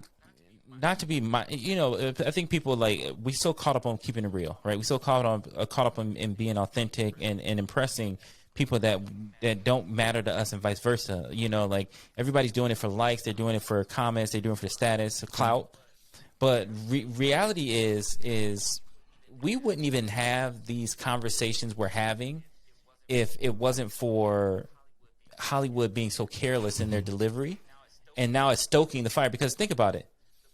The biggest thing that Hollywood does is they put disclaimers on things, and then that just makes it okay. So what you're about to watch is extremely offensive, degrading, demoralizing, it's sexist, it's racist. Viewer discretion is advised. I mean, I do it too. You gonna get one on this show, and you get them on our shows. But that's just basically like, as long as I say that, I can say whatever I want. I was watching and I shouldn't have any repercussions for that. You made a point earlier about it's all economics, and I was watching a documentary. Monica Lewinsky, brother, she got a documentary about shame.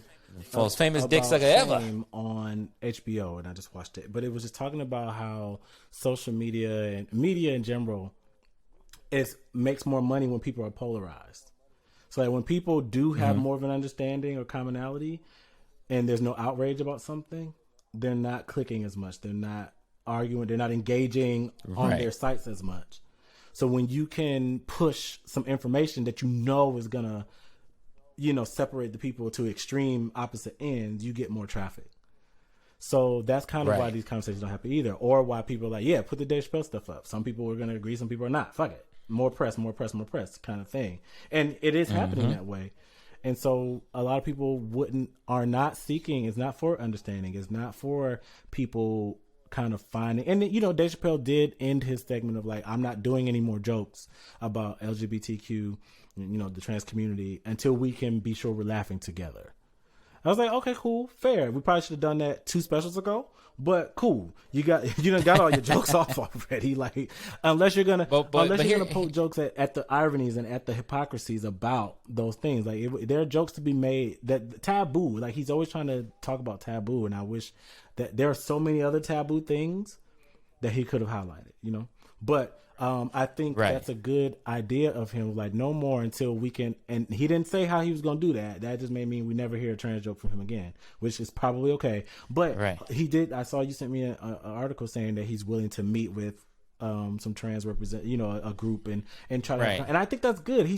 You should have more trans people to talk to. You should. I mean, the baby just did. Because you learn more. You should absolutely. People don't know what they don't know, and when you interact with people different from you or of a different experience, you start to learn shit, and then you stop saying ignorant shit, and then you start saying smarter shit, and then you start saying, oh damn, that's I didn't even know that's what this was all like. Prime example, and then you realize it doesn't really matter. Prime example of he mentioned J.K. Rowling. Now that was a big thing that happened. J.K. Rowling was going hard on trans versus women, and they're not real, and this, that, and the third. They don't deserve what we deserve. They're distracting from the feminist movement, all this stuff. And she got a lot of heat for that. So he did bring that up, right? He referenced it. And I was like, okay, where are we going? And then he ended up saying, he used the thing of gender is a fact. And I was like, see, that lets me know, one, we just went over sex versus gender. Gender is made up. Had you been reading, that wouldn't be a statement you would make. You get what I'm saying? Like, you wouldn't be saying gender. Like, Right. yes, J.K. Rowling said it because she doesn't understand sex versus gender. And so now you're agreeing with her because you also don't understand. You see what I'm saying? So now you're saying to the world, who probably didn't pay attention to J.K. Rowling's Twitter, but they are Dave Chappelle's fan. Now you aligning yourself with her, talking about gender is a fact. So if you didn't come out of pussy, blah, blah, blah, blah, blah, blah. And I'm like, you rambling off all this, like, Right. you don't understand science and you don't understand what terms mean. And you're saying it to other people who also don't understand what terms mean. Then you go on to say there's a new word, TERF. I didn't understand what they were calling her TERF, and I forgot the acronym. But basically, like, they don't, trans exclusionary something, like just excluding trans from, like, I don't believe that trans are a part of this kind of thing. He was like, I'm TERF. Like, it's based on science. It's based on fact. Like, gender is a fact. So yeah, I'm a TERF too. And he was saying it like flippantly.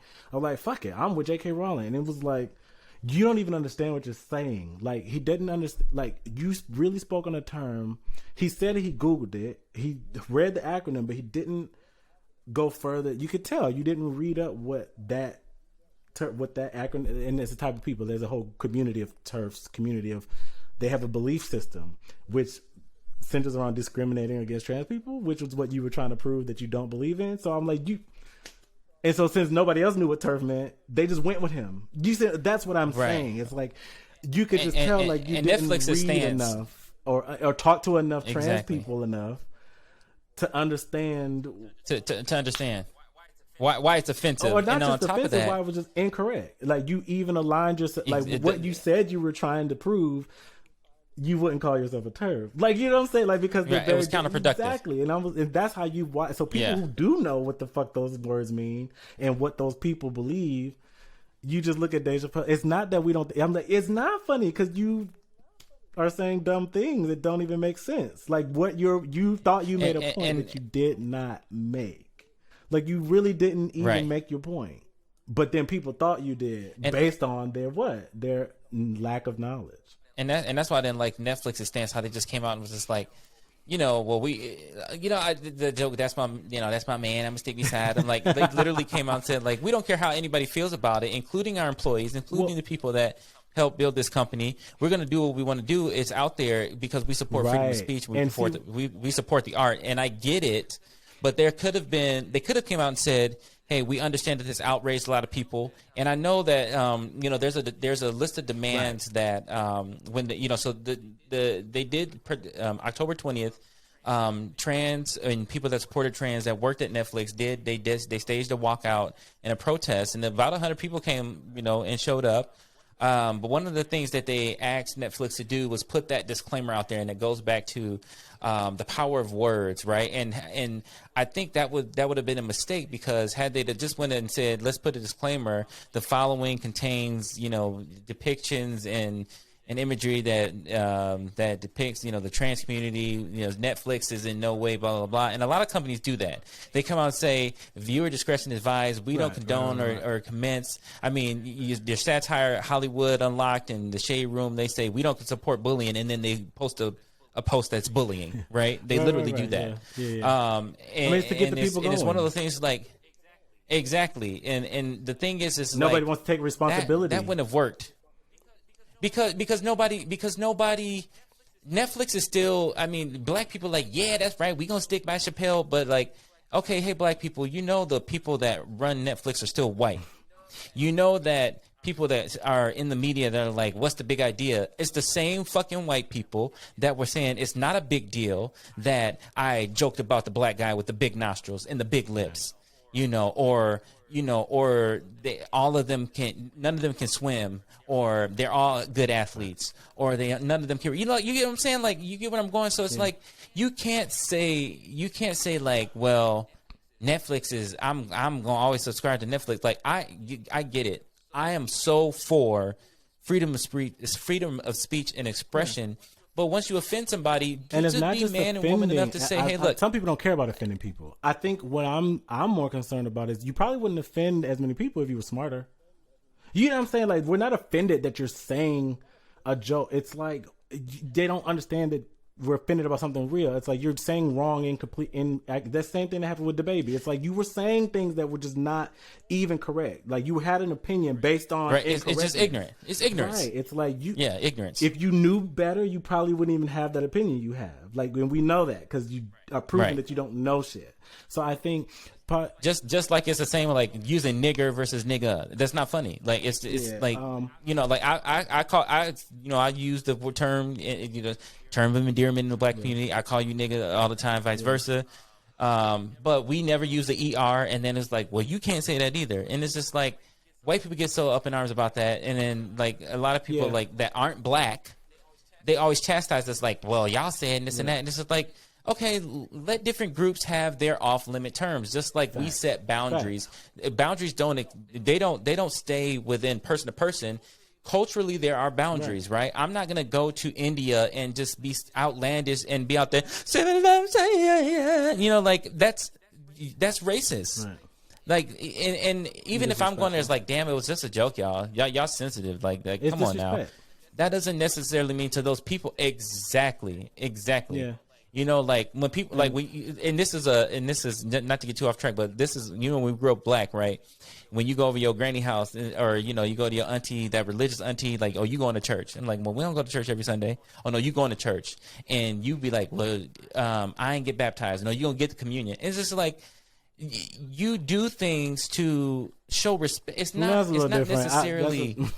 I don't know if that compares a bit toxic, but in the sense of, but I get the principle of like, but at the surface level, like I would compare that to like exactly. That's what I'm getting at. I ain't talking about religion because that's another show. But I just like wish at a high level, respecting people. Medium of it's not about canceling Dave Chappelle. It's about, hey, there were some things, not everything. There were some things he said, were probably okay. About, there are things that, gay people are cool with until they need to be white again. And then they use their whiteness to, like, that be happening. That's a poignant thing. He mentioned a lot of things that were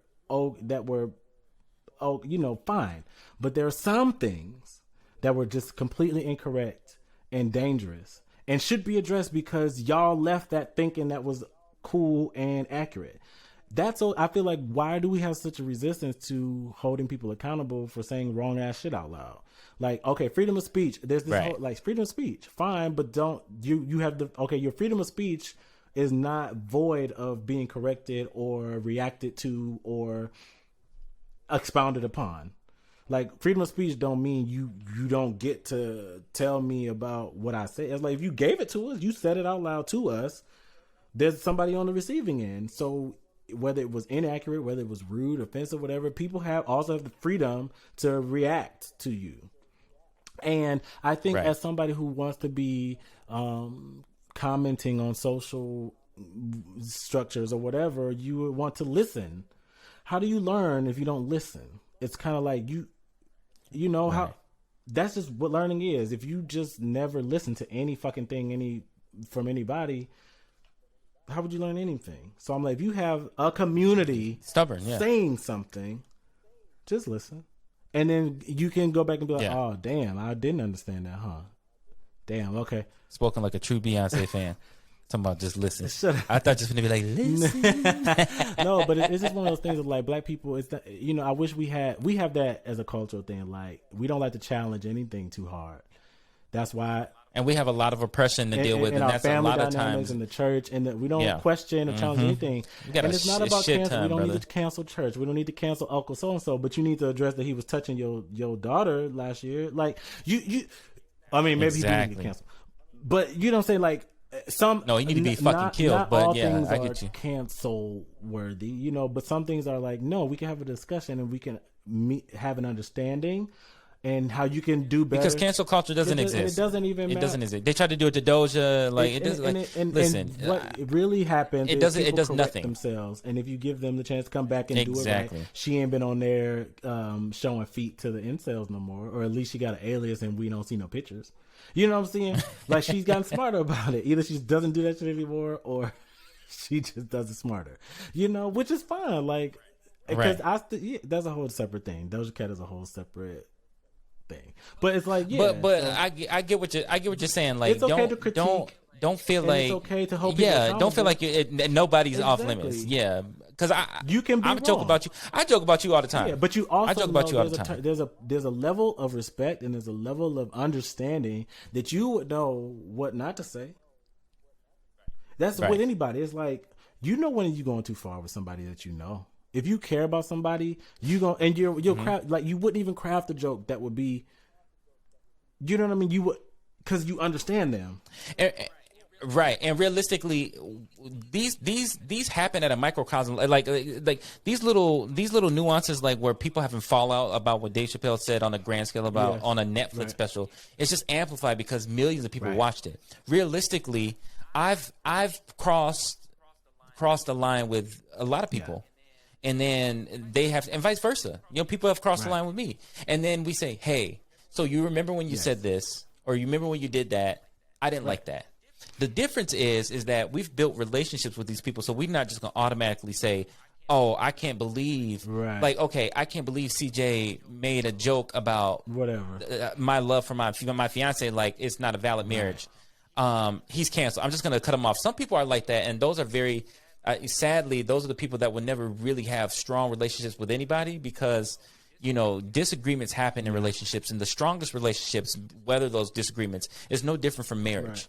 Relationships are predicated on the fact that we are going to have some moments, open disputes, open disagreements, and issues that we butt heads on. But you also, that doesn't mean I'm canceling you. True, but also to that, because of your relationship and understanding, you probably wouldn't even have that frame of thinking to say something like that, because it just wouldn't be a thing. But like, but sometimes you can. You know what I'm saying? Like, sometimes I get what you're saying, but there's an understanding that comes with your relationship. Like, as you learn somebody, and you've maybe asked questions or just experienced this person, certain jokes wouldn't even come out. Not because you like it. This is going to offend you, but just because you're smarter. But I don't think I would be uncomfortable coming to you and being like, Q, like, for example, you know, if something bothered me that was in the news, I'm like, Q, why are they making Superman gay? Okay, yes. Like, I'm coming to you like that, and then you wouldn't be the type that would be like, hey, you know, I didn't like that you disagreed with the fact that DC is making Superman gay, or like, you know, you would have kind of just like you gave. But that, again, like you said, that comes back to how people craft and build their relationships on an individual basis, because I know that I can comfortably come to you and say something like that, and you're not going to be like, fuck you. Like, you offended me. You would more so be like, also would have okay, more well, let's talk about sensitivity to it. If you were a worldwide comedian and was in your thing, you might be like, you know what, maybe I'll test this out on somebody that I got the rapport with before I say it out loud. Or, you know, or just to, or I just know like there's a larger pool of people who are going to hear what I'm saying. Right. And I can't imagine that, because, you know, like bisexuality, bi-curious, whatever you want to call it, LGBTQIA plus in Hollywood has always been around. Yeah. Always. I mean, it's around in regular life. You know, some of like, I want to dispel, like, it's everywhere. Right. Period. Well, right. But like in Hollywood, you know, they call it Hollywood. That's why they they got that stigma, Holly weird. But realistically, I can't imagine Dave doesn't have even gay friends. Well, he does have gay friends. Yeah. All of them say that. That's what Kevin Hart's joint was with his whole Oscar debacle. It's like, I got gay friends. I'm like, that don't be stopping me from saying crazy shit out loud. That's just when people be out here talking. I'm married to a black woman. My children are black. I'm like, you still saying racist shit. You know what I mean? Like, that don't stop. But you need to have a community of people. Like, it doesn't just take your one association. It doesn't take your couple of, you know what I mean? It's kind of like the black community I can speak to, because I know a lot of black people. All over the country, all over the world, you know, in different capacities. I've been students with them. I've been coworkers with them. I've been at church with them. I've had sex with them. I've had dinner with them. You know what I mean? There's just so many different ways to experience people that you can say, I finally understand this group of people. It doesn't, like, you know what? I had a trans coworker, and we was real cool. I understand the trans community. That ain't how that works. It's like, yes, you understand somebody who is trans and you have a rapport. Now, did you go to the club? Did you a community? That is what it is. Like, there's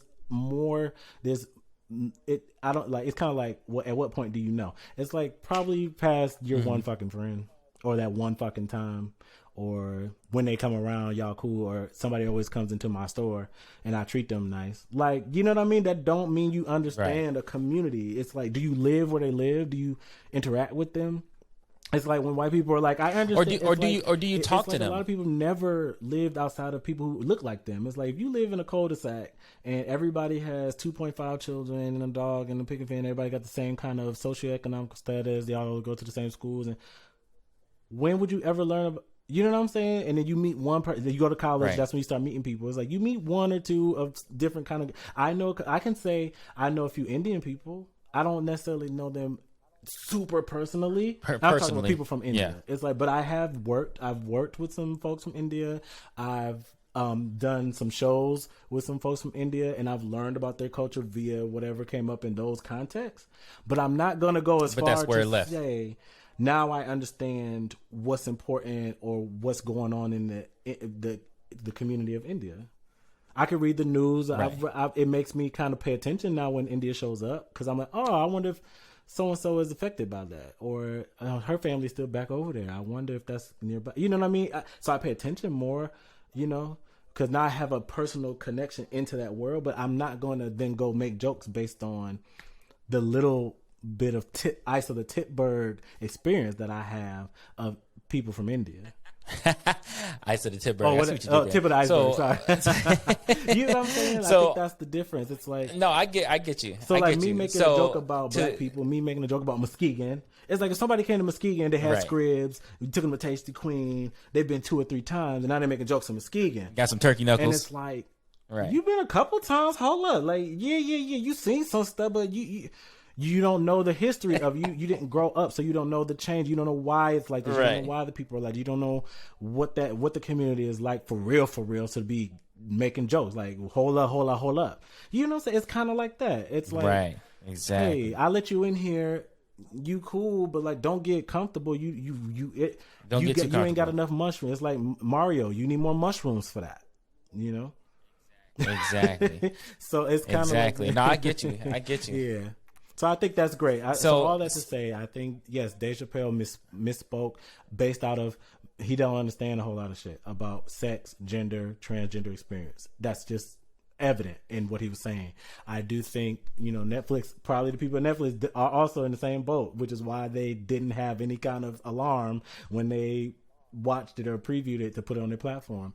And why it's happening like it's happening in the world now. Like, y'all mad? Okay, whatever. But I think the conversation has kind of sparked, like, we at least need to have it. Like, okay, fine. Some people don't care. Some people do. Well, let's just have it. Like, perhaps that might be happening. Right. We have to wait and see. But I think Dave Chappelle has said he will have some conversations about, and he said that he stands by his art, but that's because he hasn't learned more.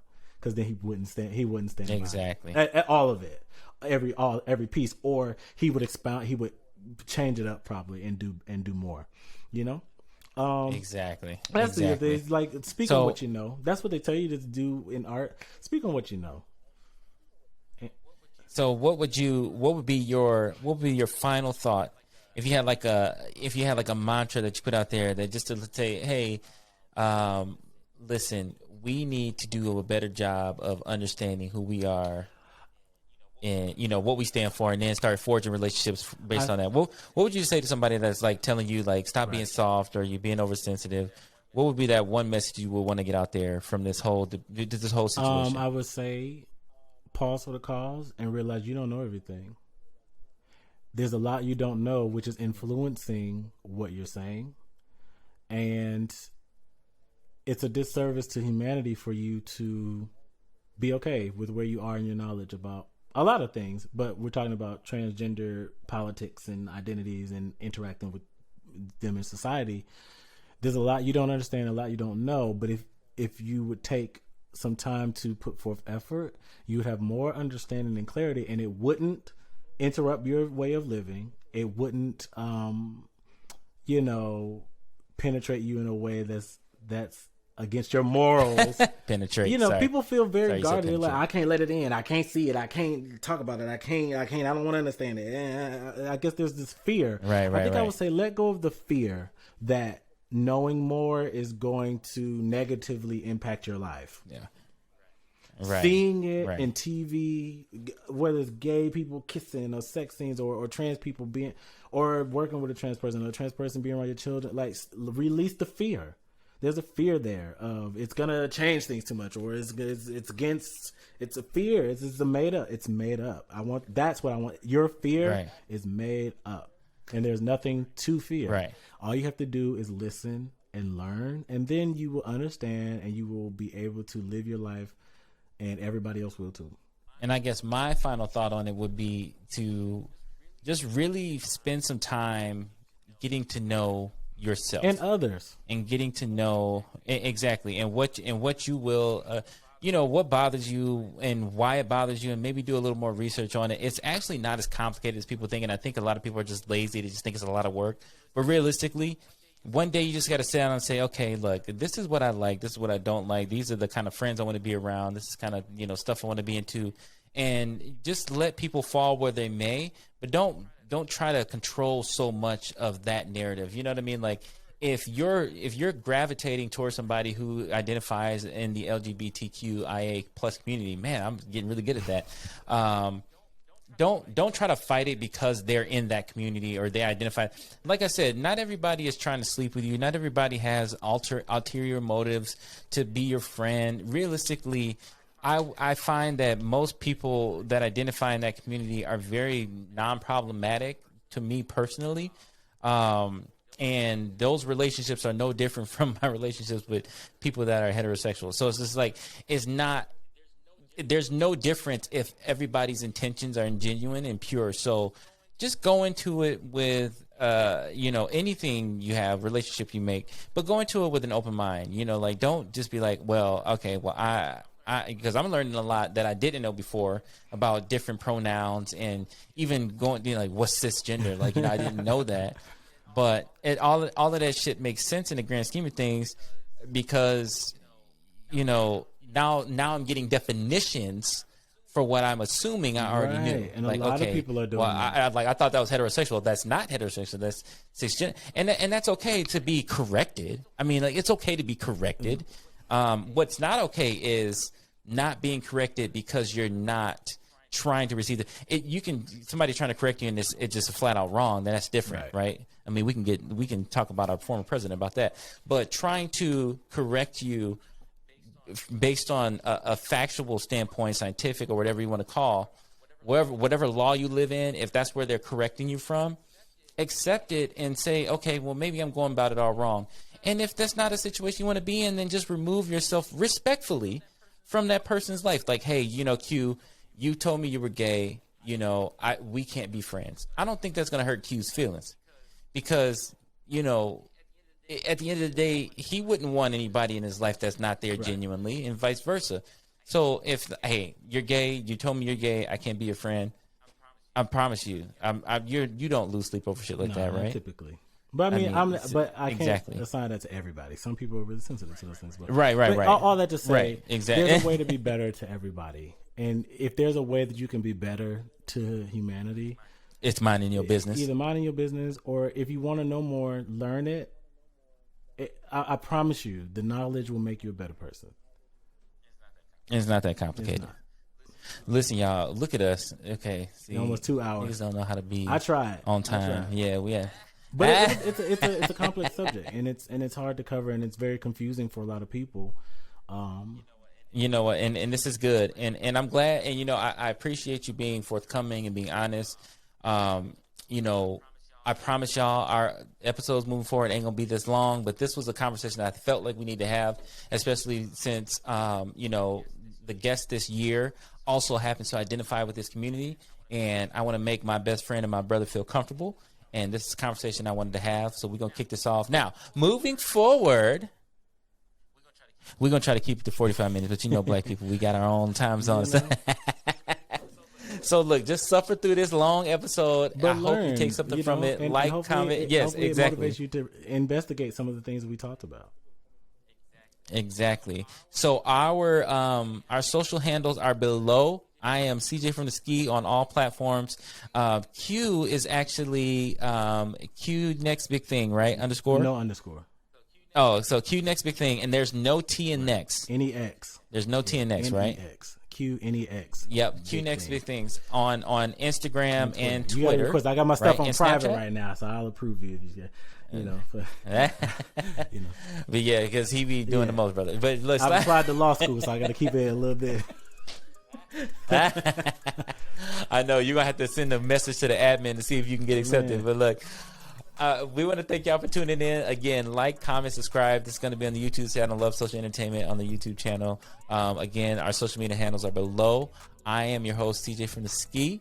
This is my brother Q. Indeed. And this is Hey Big Head, episode 3. All right, we out of here. Yeah, bye.